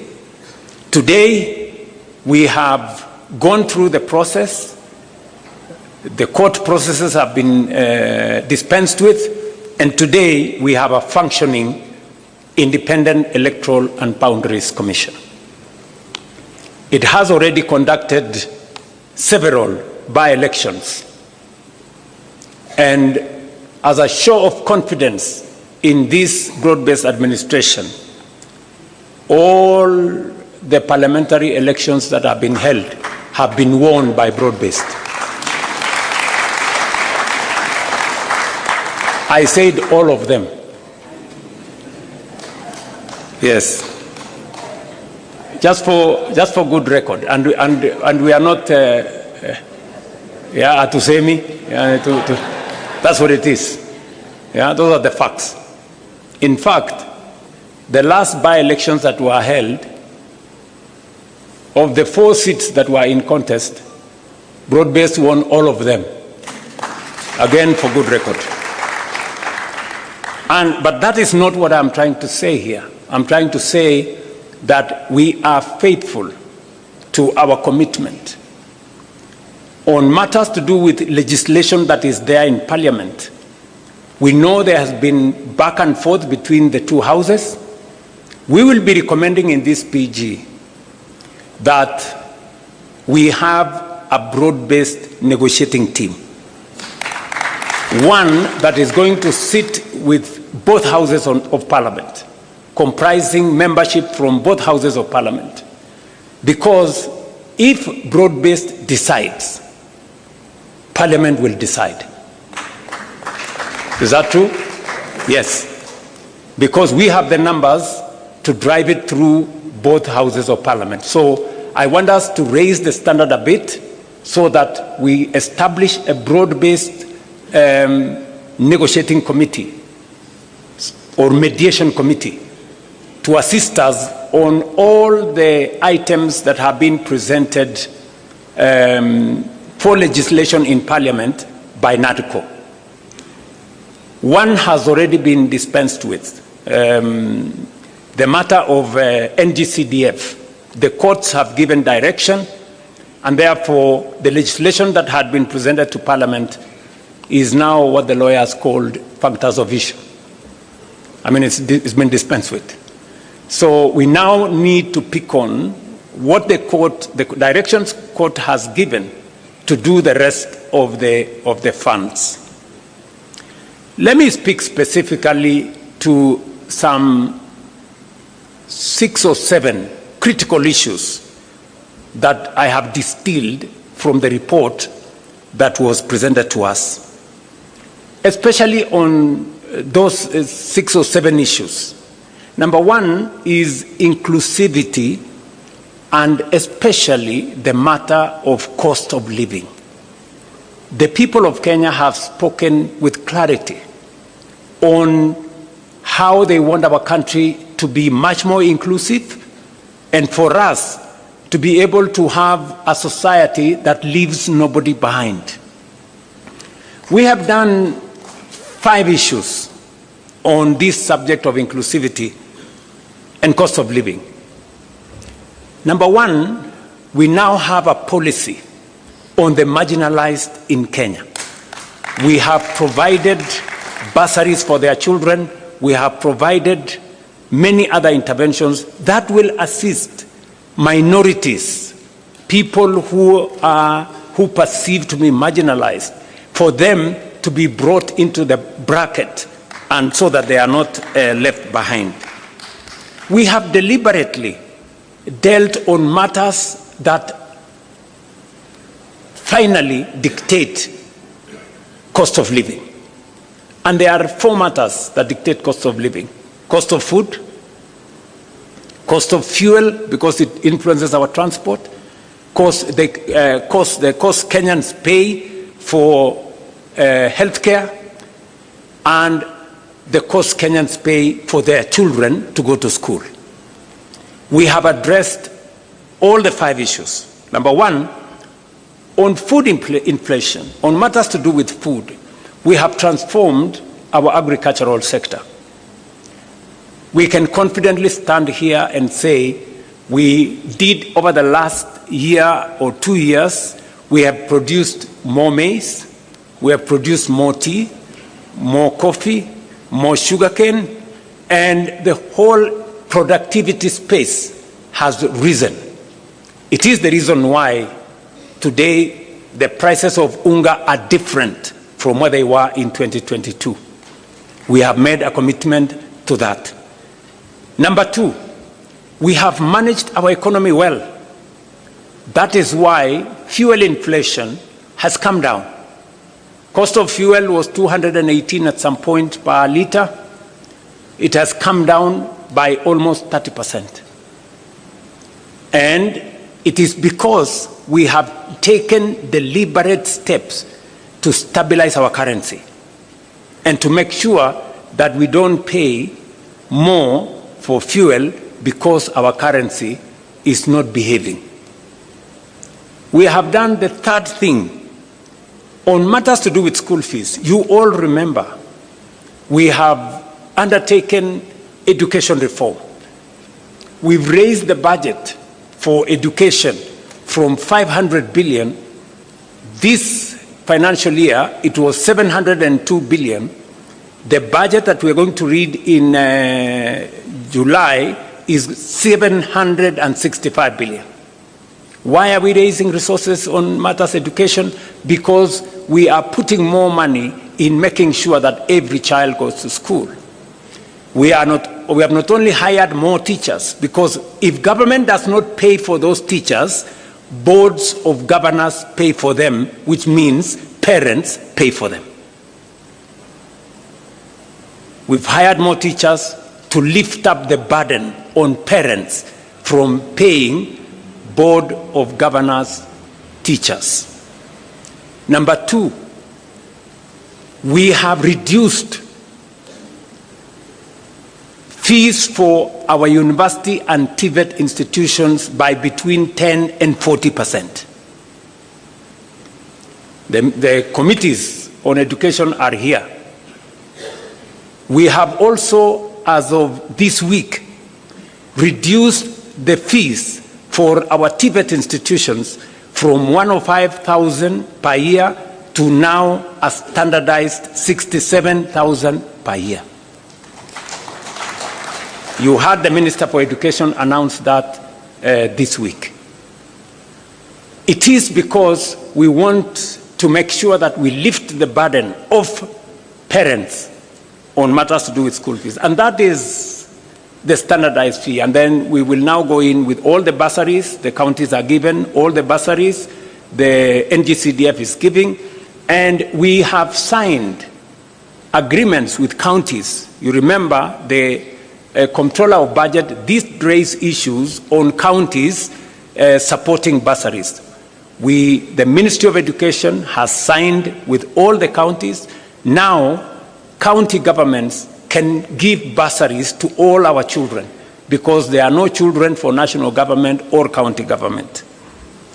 That is a step in making sure that we reduce the burden on parents on matters to do with the education of their children. You all know that also we have lifted a heavy load that would otherwise be borne by Kenyans on matters to do with universal health coverage. Today, as the numbers we have been told here, we are actually closing to 30. I think by next week or the week after, 30 million Kenyans will be on social health insurance. And this week, forget about the propaganda in the headline of the news that we lost, some 50 billion can be lost. You know, people are mad. If we lose 50 billion, it means there will be nothing to pay, no hospital.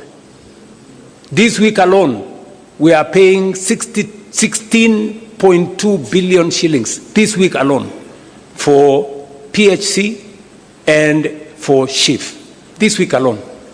We are paying the highest amounts of money to any hospital that has ever been paid under any other administration or under any other program. That is the reality. That is a fact. So, in terms of cost of living, we are dealing with health to reduce bills paid by citizens. We are dealing with education to reduce bills paid by citizens. We are managing fuel to reduce transport costs. We are dealing with food so that we can reduce the cost of living. So I want members of this PG to walk with your heads high. This administration, the administration you have formed is tackling cost of living head on. And finally, we are making sure that more Kenyans have income. Today, I report to this PG, we have 1.8 million Kenyans who are not working in 2022. Today they are working. 1.8 million. 640,000 in our housing program, 540,000 in export of labor, 300,000 in our digital platform. We have close to 820,000 under our Nyota program. 120,000 of them, we have given them grants. And I have been to those meetings in person. I have met the 120,000 young people myself. Yeah? Many people were trying to give me small lectures. What is the president doing? Going to give out checks to young people. And I told them, this is how I choose to spend my time. You decide about yours.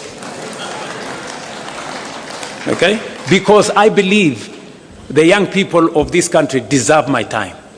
And time spent with those young people, talking to them, is time well spent as far as I'm concerned. And I have asked the Deputy President and the ministry is concerned to look at opportunities, and we are discussing with our partners to look at opportunities to expand that program. We believe it is a successful program. Many young people have stepped forward, and we believe we can do more and maybe extend that program to close to 2 million young people in Kenya. And in this particular one, we made a deliberate, intentional decision that this is going to be young people between the ages of 18 and 29, because that is where the heaviest load of our young people are. So, cost of living. For those of you who are taking notes, and I suggest you do, because I see some other people, they cannot explain themselves. We've dealt with food inflation. We've dealt with fuel inflation. We have dealt with inflation that comes from Kenyans spending on education. We spend with the transport costs. You don't hear matatus hiking costs because the cost of fuel has gone up. We have dealt with more Kenyans that are working today. That is dealing with cost of living head on. And that is what we are doing together with you guys. Devolution is a principle we committed ourselves. In the 10-point agenda, we said we must be deliberate about devolution, because devolution is the single most important instrument.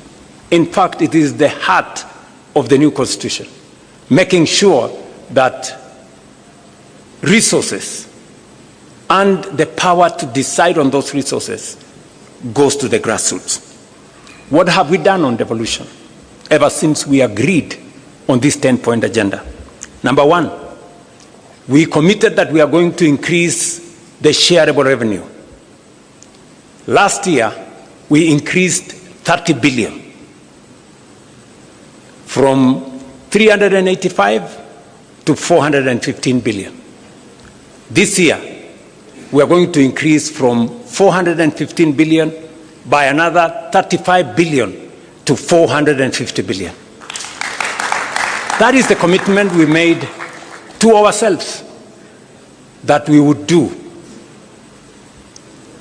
Number two, in the past, disbursements to devolved units would go, and by the way, I'm talking about shareable revenue. I'm not talking about all the resources that go to the counties. Aside from the 415 billion that's going to counties, we have another 70 billion that is going to counties. That is close to half a trillion to the counties. We might be asking a few questions to our governors. Yeah? So next year, definitely, when we do the 450 shareable revenue, we will be going towards 550 billion. We'll have crossed the $500 billion line on resources going to our counties. Number two, and so that before Anyang' Nyong'o tells us we do more, yeah? and we are going to do more.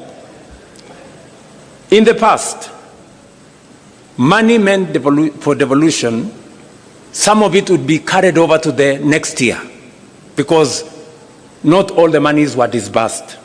I stand here today.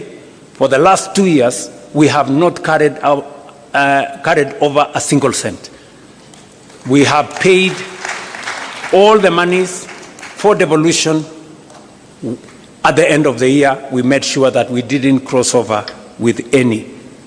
That is going to be the same this year. We will not carry over any resources. We will pay money meant for devolution to devolution. The yearly commitment will be met. Number three, in order to enhance the efficiency of devolution, especially the efficiency of accountability, we made a commitment under the 10-point agenda that we are going to support the county assemblies to be autonomous and independent so that they can carry out their oversight role properly. Parliament, both houses, did agree with us. They brought the bill to me. I signed the bill, and from this June, in the next budget, county assemblies will have their own independent budgets. They will no longer need to make friends with the county governments or to be friends of governors for them to get their resources. They can then, hopefully, we are going to be expecting of the county assemblies to exercise their oversight mandate much more robustly, because now they will not have excuses that in case they are too tough on the governors, they may lack the resources for their county assemblies. That will now be a thing of the past. And then number four, on devolution again, we realize that just as we have the national administration, the county assemblies, members of county assemblies and governors have no pension. And we have made the strategic decision that the bill that was there in Parliament, which in my opinion has serious challenges, it is my position that we now agree in this PG, that it is only fair, governors and members of the county assembly are elected leaders like us. The same way we have pension, it's only right that they have pension. We all agree on the principle of contribution. The same way we contribute pension, they too, and I don't think they have a problem contributing to the pension. So it is my request to this assembly that we change the law that currently is in Parliament so that we include governors and we make sure that that pensions bill is contributory. Yesterday, I did sign into law the pension benefits for judges. I don't think we should leave our governors and county assembly members behind. So those are the four fundamental things that I wanted to say on matters to do with enhancing, supporting, and integrating devolution into our governance system. Finally, now that the court has pronounced itself on the matter of CDF, it is my belief that the bill on ward fund that currently is in Parliament should now be fashioned along the recommendation that has been made by the court and fast-track it so that our county assemblies can equally have a legal framework to guide on matters to do with ward fund. And I don't think this great assembly of PG has any problem with that. Do we really have a problem with that? Very good. So I think that will be the next thing we are going to do. And I appreciate that many governors have already implemented the ward fund even without this legislation.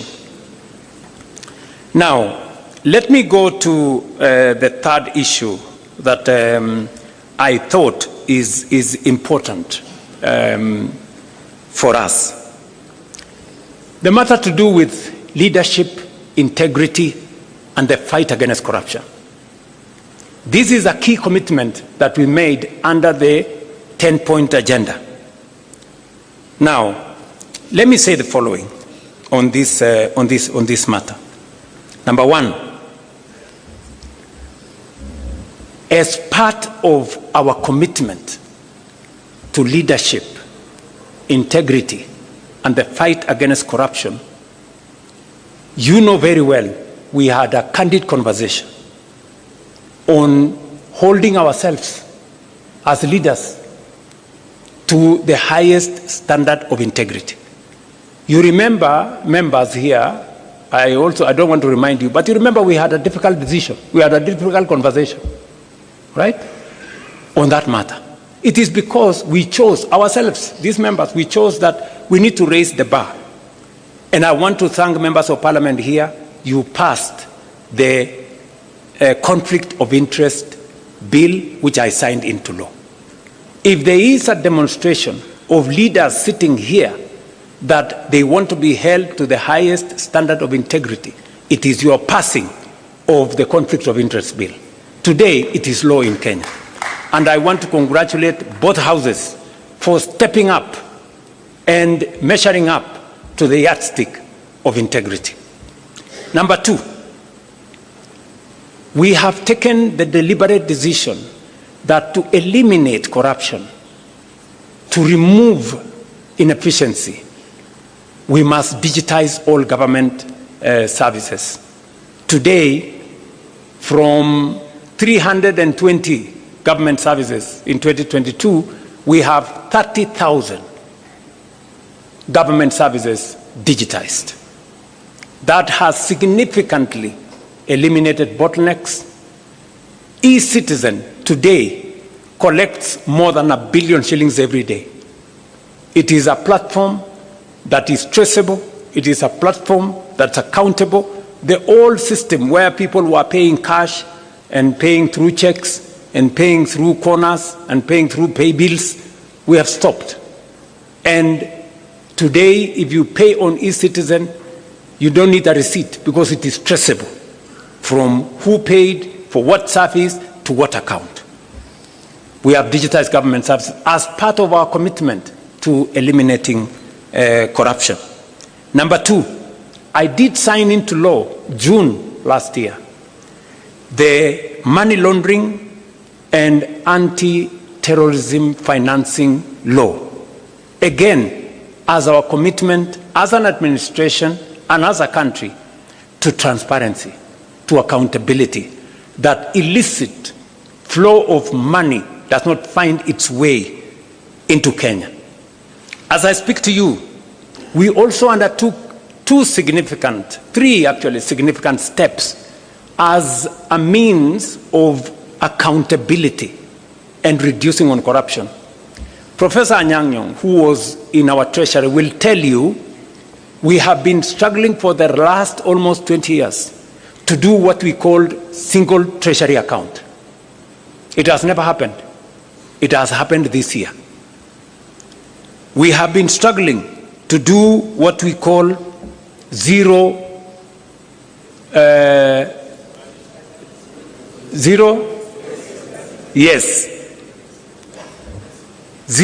budgeting, meaning that we eliminate confusion.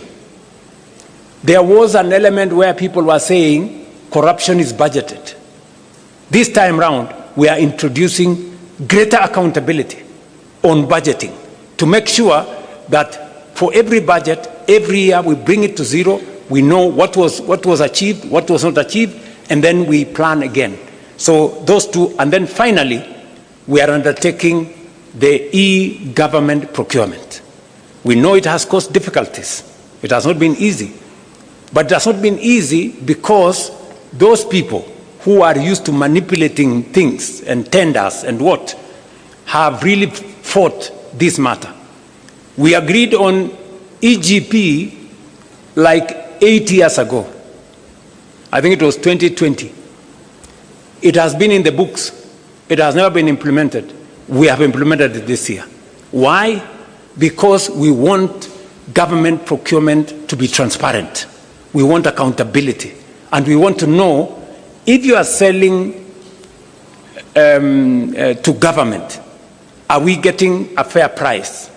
Who is supplying the tender? For how much? And it must be open in a portal where all people involved can follow, so that if I don't get the tender, it means I was not the lowest or I did not meet the qualifications. That is what we are doing in matters to do with integrity and making sure that leadership is held to account. Let me also say that we have enhanced the place of the Kenya Anti-Corruption Commission. They have concluded 143 cases, investigations.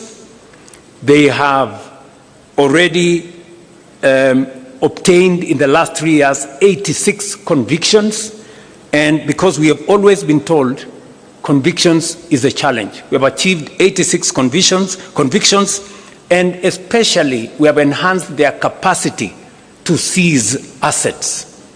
We've already obtained assets of 9.8 billion, which have now come back to government, and we are pursuing assets worth 22 billion, assets that were obtained by corrupt means. And we say those assets must be surrendered to the government of Kenya. On the fourth item that I wanted to speak to is on the matter of debt. In fact, if you look at the 10-point agenda, there was a bullet, standalone, national debt. The national debt has been a very big challenge to Kenya. In fact, debt almost brought our country to its knees. You heard what Professor Kidure said, that in 2022, there were 6 countries that everybody believed in the world they were going to default on their foreign financial obligations. One of them was Kenya. And why was Kenya there? Because we had the highest, the largest Eurobond of $2 billion. And I remember my good friend John Buddy saying, I mean, this debt was there, everybody knew it was coming up, and nobody was doing something about it. You know, we were just waiting. And so the first thing when we came into office, we said we can't. This country cannot default, because many people don't understand the consequences of a country defaulting on its foreign obligations. It just turns your economy into something else. Just look at what happened in one of our neighboring countries. I don't want to mention names.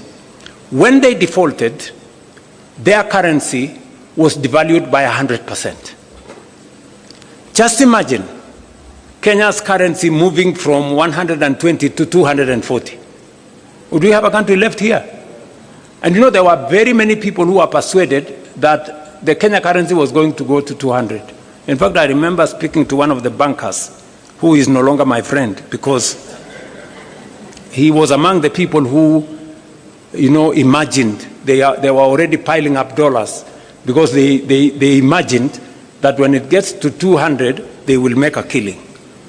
Unfortunately for them, they had to make losses, because the 200 shilling dollar did not happen. So we had to intentionally deal with the debt. What have we done on matters to do with debt? Number one, we made sure that we did whatever it took. And I appreciate that I had to make some very difficult decisions for us to be able to escape that default. We had to cut down on spending by about 300 billion. We had to remove subsidies on unga. We had to remove subsidies on fuel. We had to eliminate, we had to stall some of our projects, because we had to pull back from continuous borrowing. That's number one. Number two, we did not just avoid default. We now went into a plan on how do we reorganize our debt. How do we successfully negotiate our way? I can confidently, that's why we went to the market. We went to the market in February 2024. We went to the market in February 2025. We went to the market in October 2025. And we went to the market again this February. To do what? To do liability management. The debts that were due next year, we now have no debts due in 2027. We have a small debt due in 2028. Then we will go to 2037. We have reorganized our debt portfolio so that it doesn't threaten our fiscal sustainability. And I must thank John Mbadi and his team at Treasury. They have done a very commendable job. Muwapigie makofi. We have also engaged some of our lenders. I do not want to mention names. I have had to go and sit with some of the lenders and tell them, guys, some of these loans, the repayment is too steep for us. You know, some of the interest rates you are charging us are very high. And we have successfully managed to reduce some of the interest rates. We have managed to change some of the structure of the debt so that instead of too much upfront payment, we have managed to negotiate to make them concessional. And today, I can confidently tell the country that we have avoided situations that would put a lot of strain in our budget. And number three, we have also decided that we are going to be innovative.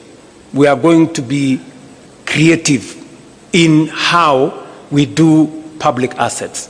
It is no longer tenable for us to continue borrowing. That is why we have said we are not taking any borrowing resources unless it is absolutely necessary. I see some people say there has been a disagreement between Kenya and the IMF. There is no disagreement. We have just agreed on what to do.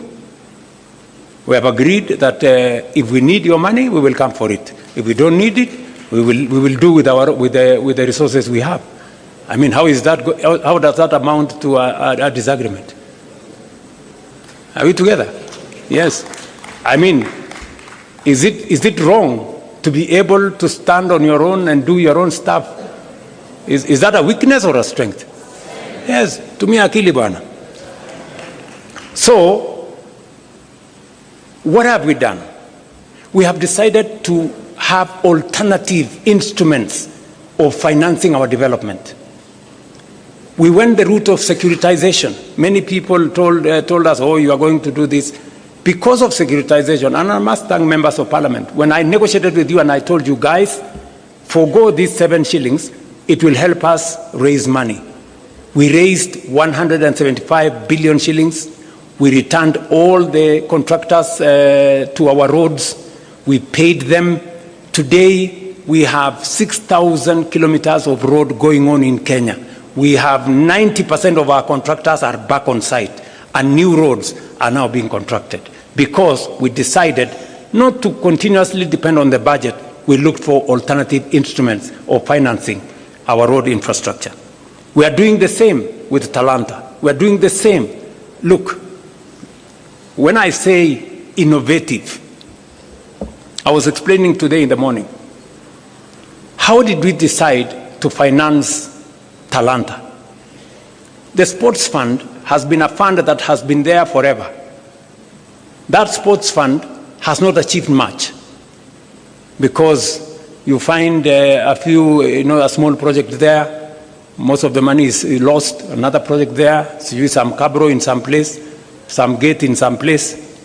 We decided that instead of spending this money with no accountability, let us consolidate it and do a big project.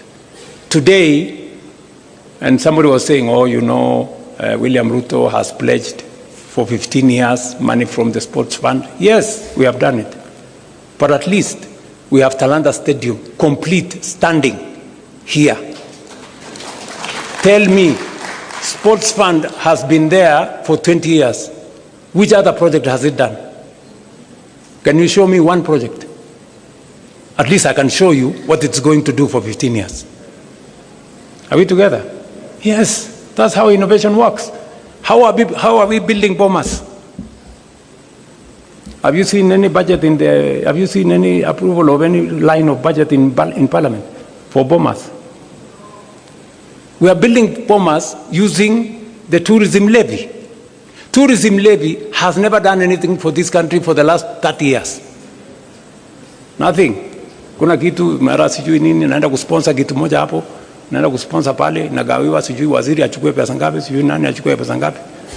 Today, that money is building bombers.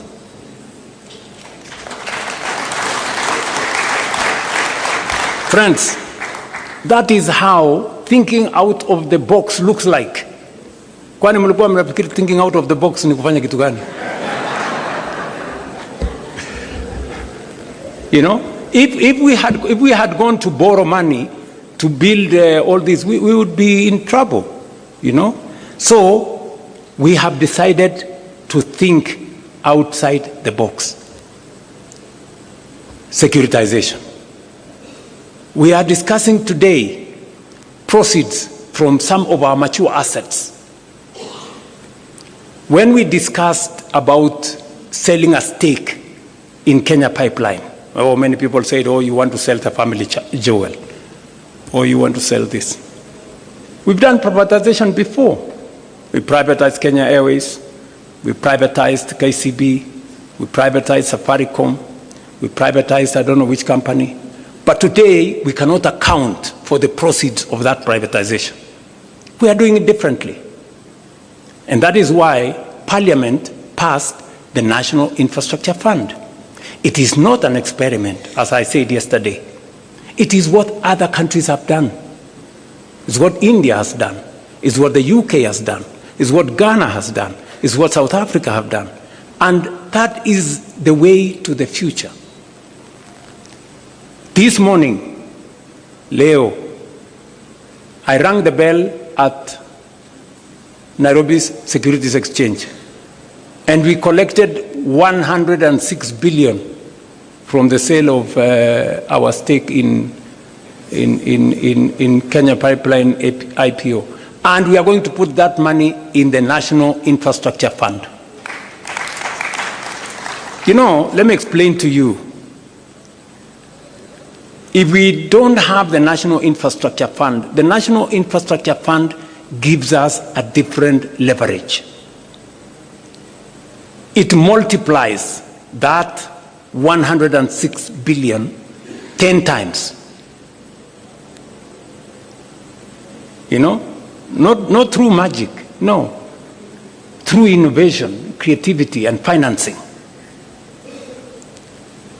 And that is how we are going to have additional resources to do our roads, to generate more energy, and to do what our senior here, party leader, was saying. He said, we pretend that there is always an emergency in northern part of Kenya, when we know it's going to happen. Because of what we are doing now, if you read today's newspaper, we have already advertised for several dams. So when I talked about us using the National Infrastructure Fund and proceeds from privatization for building infrastructure, we're not talking about the future. We're doing it now. We've already done the contract for Jomo Kenyatta. That is where about 15 billion shillings is going to go. And that 15 billion shillings is going to enable us raise 150 billion. Just by putting 15 billion. It's the same thing we are going to do with the dams. If you check today, we have already advertised several dams, because that is how we are going to cure the problem of food insecurity. Water harvesting, water storage, irrigation. That's how we are going to eliminate the shame of hunger in our republic. And we are beginning that journey today. Many people were asking themselves, will the National Infrastructure Fund be accountable? I want to tell you, yes, it's going to be accountable. It's going to be accountable to Parliament. It's going to be audited by the Auditor General. It's going to engage Cabinet. And we are going to make sure that no shilling of that money is going to go anywhere except for productive national infrastructure. I will be appointing the board tomorrow. The governing council tomorrow. Then they will be the one to competitively recruit the board, because we want to inject transparency into that space. I was saying this in reference to debt, how we are dealing with debt, and how we want to make debt not a threat to the Republic of Kenya. Number one, we have negotiated with our lenders. Number two, we have rearranged using liability management the debt portfolio. Number three, we are using different mechanisms to raise revenues for matters to do with the public infrastructure development. We are using private-public partnership. Finally, the Rironi-Mau Summit Road, we are not even investing money from the public. That is being built using private-public partnership. And that is how we are going to grow our country without putting too much burden on citizens on taxation or over borrowing from everywhere. So, national debt. So if anybody was doubting the commitment of the broad-based government or our commitment to the 10-point agenda, I have explained with clarity what we are doing, because we set up this exam ourselves. We wanted the highest standard for ourselves so that we can serve the Kenya people better. Let me go finally to one more issue, and that is the issue of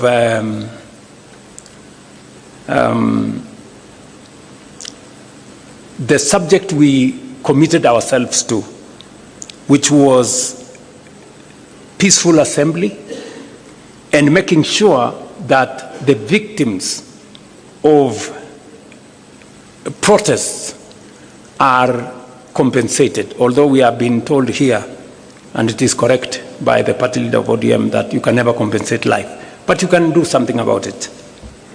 What have we done? You know, many people are saying, oh yeah, maybe. I took the first step and gazetted a victims compensation panel. It subsequently went to court, and the court held it for a while. Even as the court held it, we did some work. We have identified all the victims, as we talk to you, with the Kenya Human Rights Commission, with the Independent Police Oversight Authority. We have identified all the victims and profiled their names, and we have already made sure that we have a comprehensive list. We did not even stop at 2013. We went back all the way to 2017 to make sure that all those that were affected by protests from 2017 are now captured. So we have already identified all the people in there. We have provided resources. You will be approving 2 billion shillings to make sure that we have the resources to compensate those people. Finally, the court came through and gave direction on how that process should be done. And last week, we now, in compliance with the decision of the court, last week we gazetted a panel, as was recommended by the court, to expedite this process. And it is our belief that unless something else happens, we should be able to conclude this exercise before June so that we can all be in that space. But we are not stopping there. We are saying we want to look at the future. And so I think it will be right for us in this PG to recommend that the Kenya Human Rights Commission propose a law to Parliament on protection of protesters. Let there be a law on how to protect protesters, because it is a constitutional right. We do not want to propose the law from the executive side of government. Let it be proposed by the Kenya Human Rights Commission in consultation with others so that we can carry that through. Let me conclude by saying that aside from that, we have facilitated the Independent Police Oversight Authority to make sure that those security officers in breach are held to account. As I speak to you today, 35 cases have been successfully prosecuted and 49 police officers have been convicted. As I talk to you, we have another 30 cases that are undergoing disciplinary action in the police, and the process is ongoing.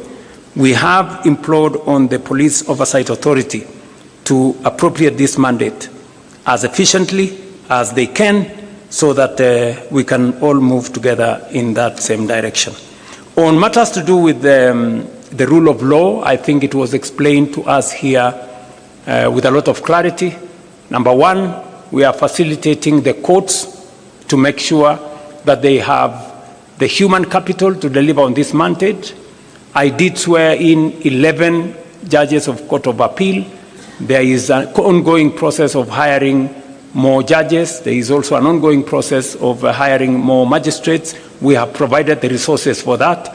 We did provide also resources for the mobility of our judicial officers. They wanted some vehicles. We have provided the resources for them. They wanted the resources to do e-filing across the country. We have provided resources for them.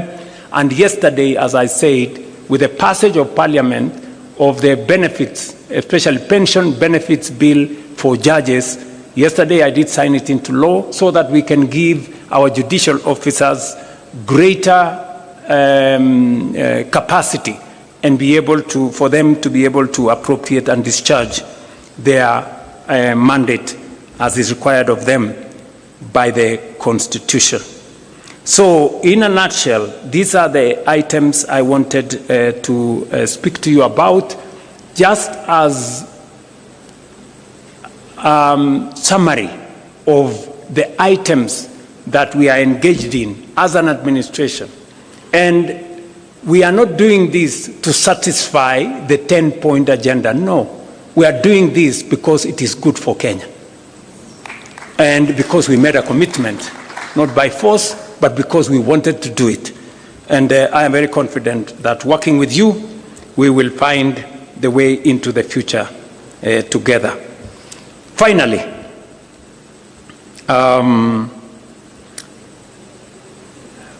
while some initiatives have taken longer due to parliamentary and other judicial procedures, we must now accelerate the passage of the laws that are there in Parliament. And I do recommend that we establish a mediation committee, a broad-based mediation committee, to negotiate between the two houses of Parliament so that we can fast-track whatever is remaining of the 10-point agenda.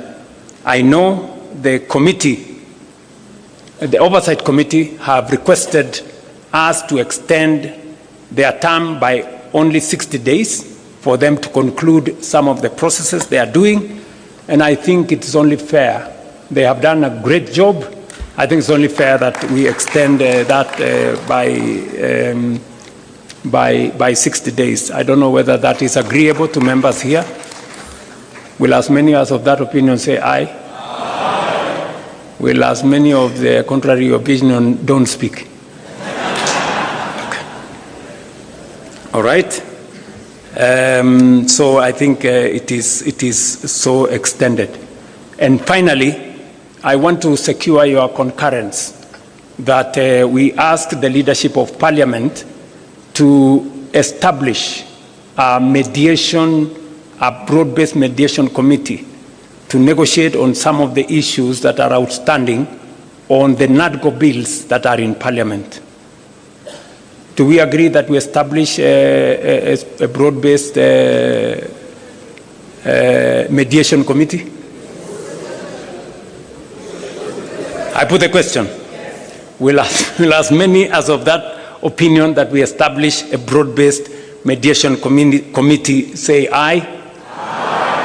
Will as many as of the contrary opinion shut up? Namaze.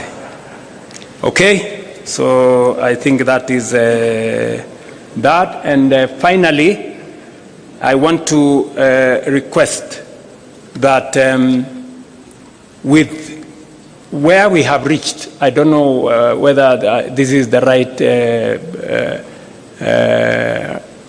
point for us to say this, where we have reached in the consultation. I will maybe want to ask the leadership to come and read for us the summary of what we have achieved. But let me say the following, because following consultations between the party leader of ODM and myself, on behalf of all of us, the UDA management committee did endorse that we begin consultations between UDA Kenya Kwanza and ODM. It was also approved by the National Executive Committee of UDA, and it was also approved by the National Governing Council of UDA. The same happened for ODM. There was, I think, a meeting of the management committee of ODM, NEC, and also the other organs. It is my proposal that this PG endorses what was agreed in the organs of ODM and in the organs of UDA as a means of carrying also the decision as endorsed by this joint parliamentary group. I don't know whether that is a good place for me to put a question. I therefore put a question that as many as of the opinion that they agree with the decisions of the organs of ODM and the organs of UDA on the process of engagement between our two formations, as many as of those who agree with the decisions of the organs of the party say aye. Aye. As many as of contrary opinion say something? Nothing. Okay, they say nothing. The ayes have it. I don't know whether there is another matter. Yes, there is a final matter. Just hold on, Chair. There is a final matter that it is my request and that of the party leader of ODM that as a way of now progressing our consultations in line with the authority given to us by the organs of the party, that this PG endorses the formation of a technical committee to now take the process forward of 4 members from ODM and 4 members from UDA to craft for the party leader of ODM and myself a technical committee to put together how we take this process into the future as recommended by the party organs of the 2 formations. And we want to ask this PG to agree that we form a technical committee of 4 members each from UDA and ODM to take this process forward. As many as of that opinion say aye. Aye. As many as of a contrary opinion, if they want to say something, they have nothing to say. Okay, the ayes have it. Okay, it is, I think for good record, we should say the ayes have it. I think I have discharged my mandate as permitted by Daktari Senator Oburu Oginga. I did secure his concurrence that I undertake this exercise. So I want to say thank you very much. I leave now the other processes to the rest of the people. Yes, yes? You want to say something? Are you sure you want to say something?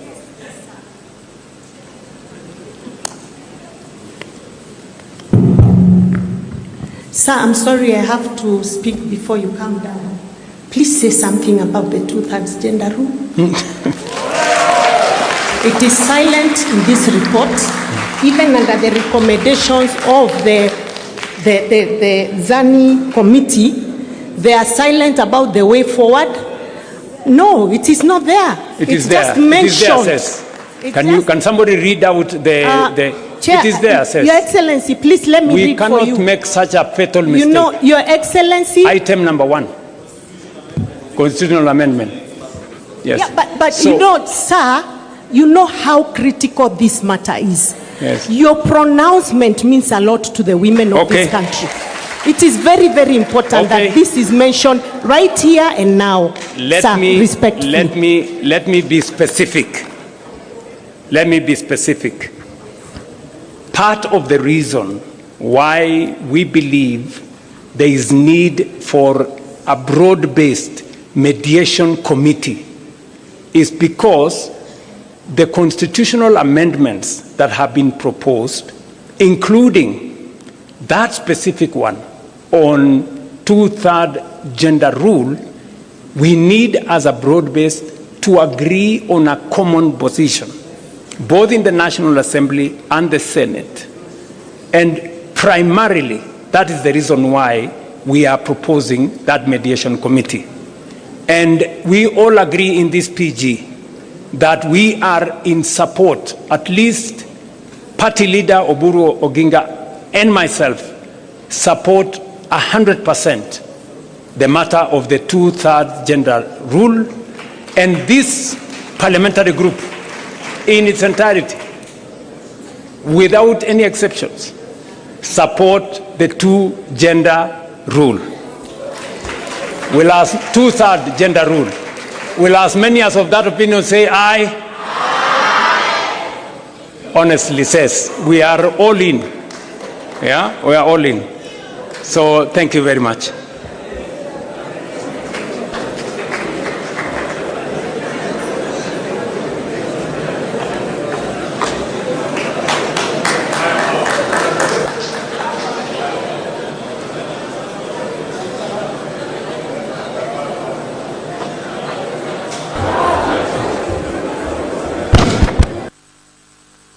I think His Excellency the President has allowed us to sit down, those who can sit.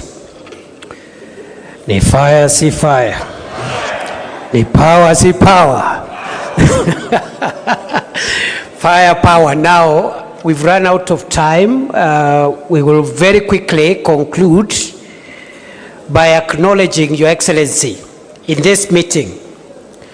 We have had the attendance of 137 National Assembly members of UDA and 68 from ODM.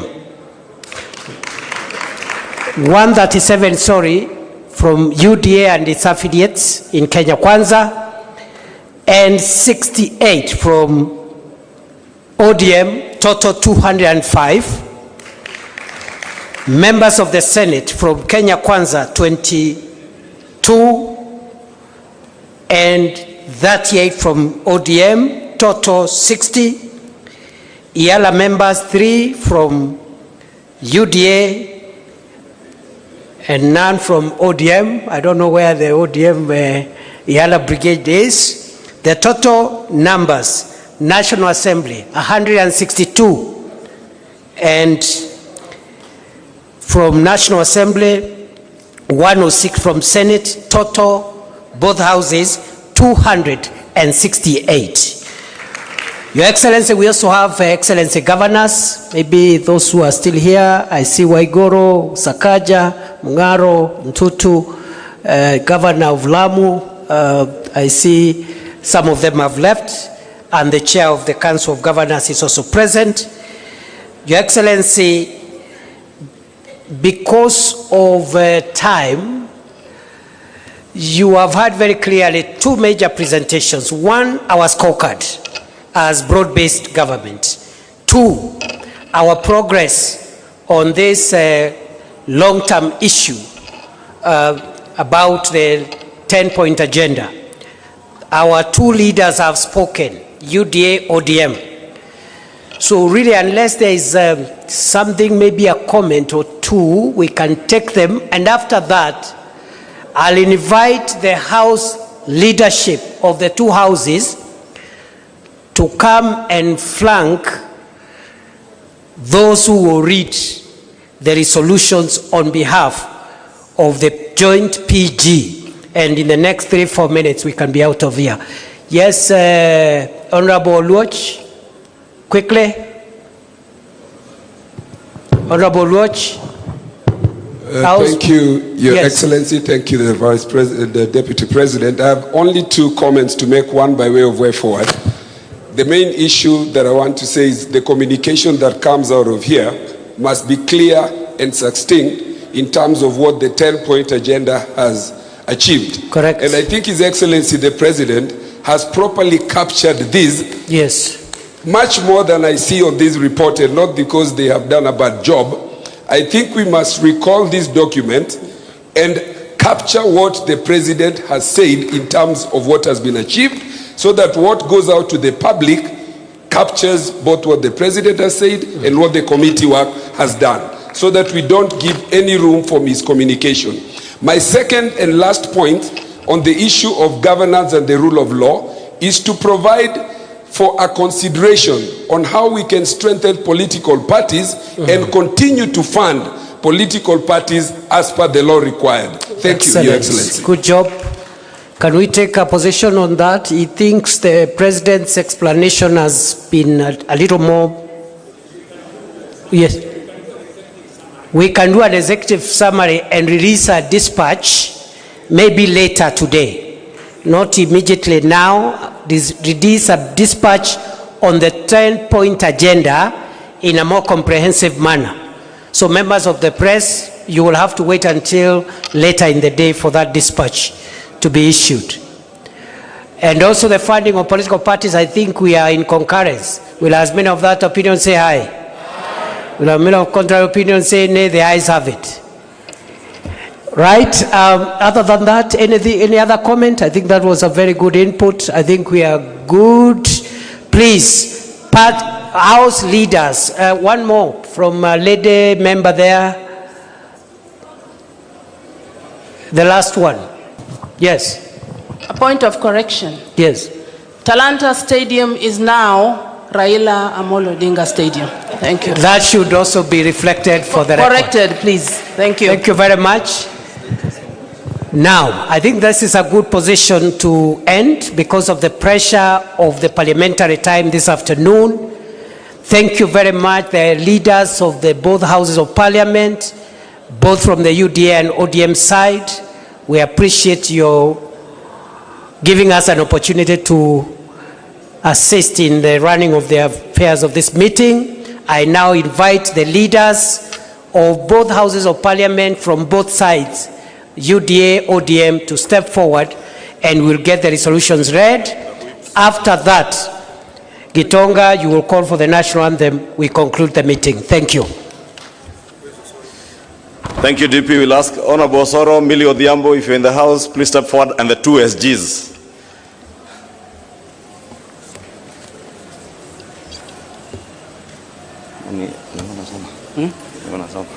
No, you can read page 1, then you can give me the rest. This thing. If resolutions pass.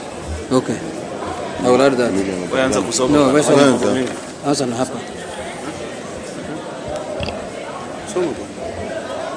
SG. Millie. Can come here. Break the answer.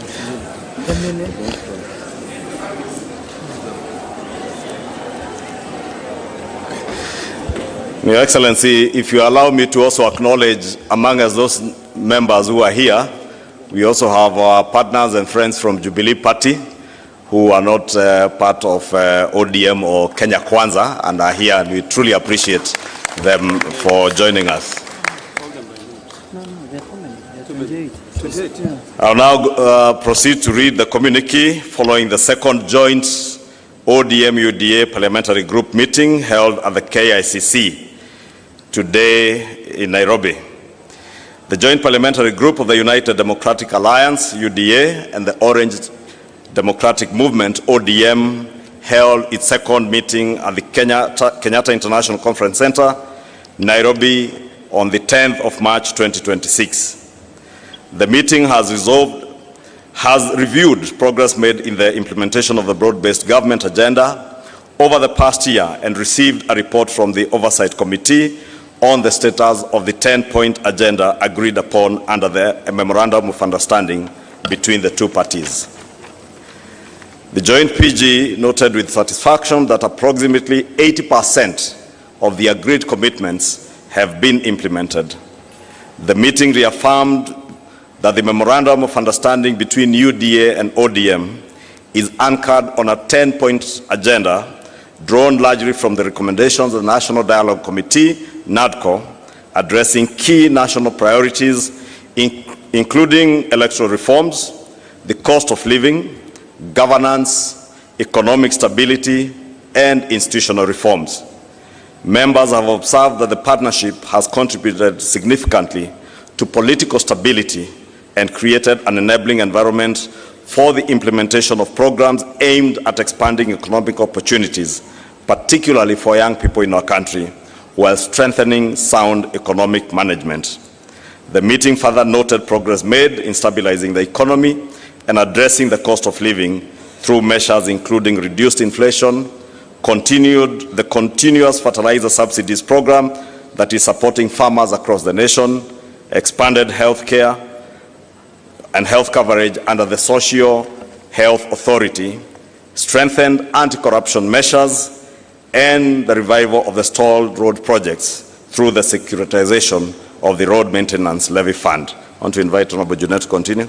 Oh, okay. The meeting resolved to extend the mandate of the Oversight Committee by 60 days to enable it to finalize outstanding matters arising from the implementation of the agenda. In addition, the joint PG agreed to establish a joint technical committee with each party nominating 4 members and the respective executive directors serving as joint secretaries.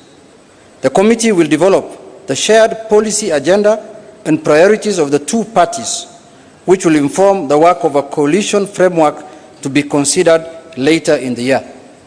So this is the technical committee that will develop the issues and the things that pertain to the public and the two parties and lay ground on what issues the negotiation committee will discuss on the issues.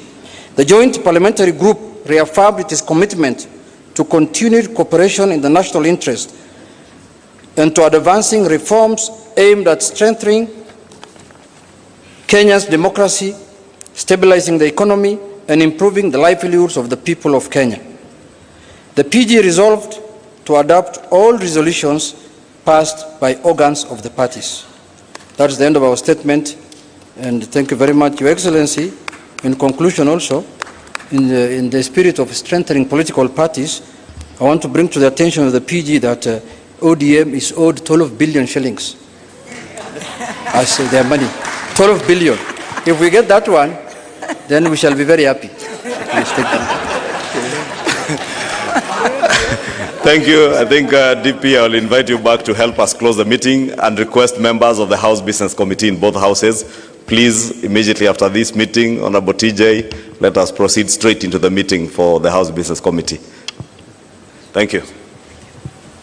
And with that, I'll request that we all be upstanding for the national anthem, which is our joint prayer as we come to the conclusion of this session. So let's all be upstanding for the national anthem. The anthem.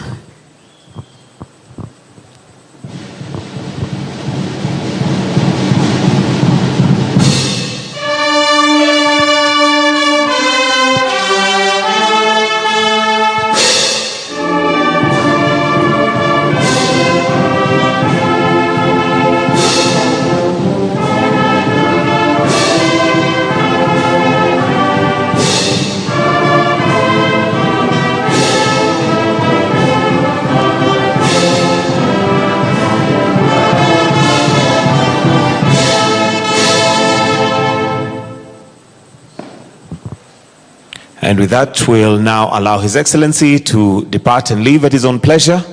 Do have yourselves a wonderful afternoon. Thank you, and God bless.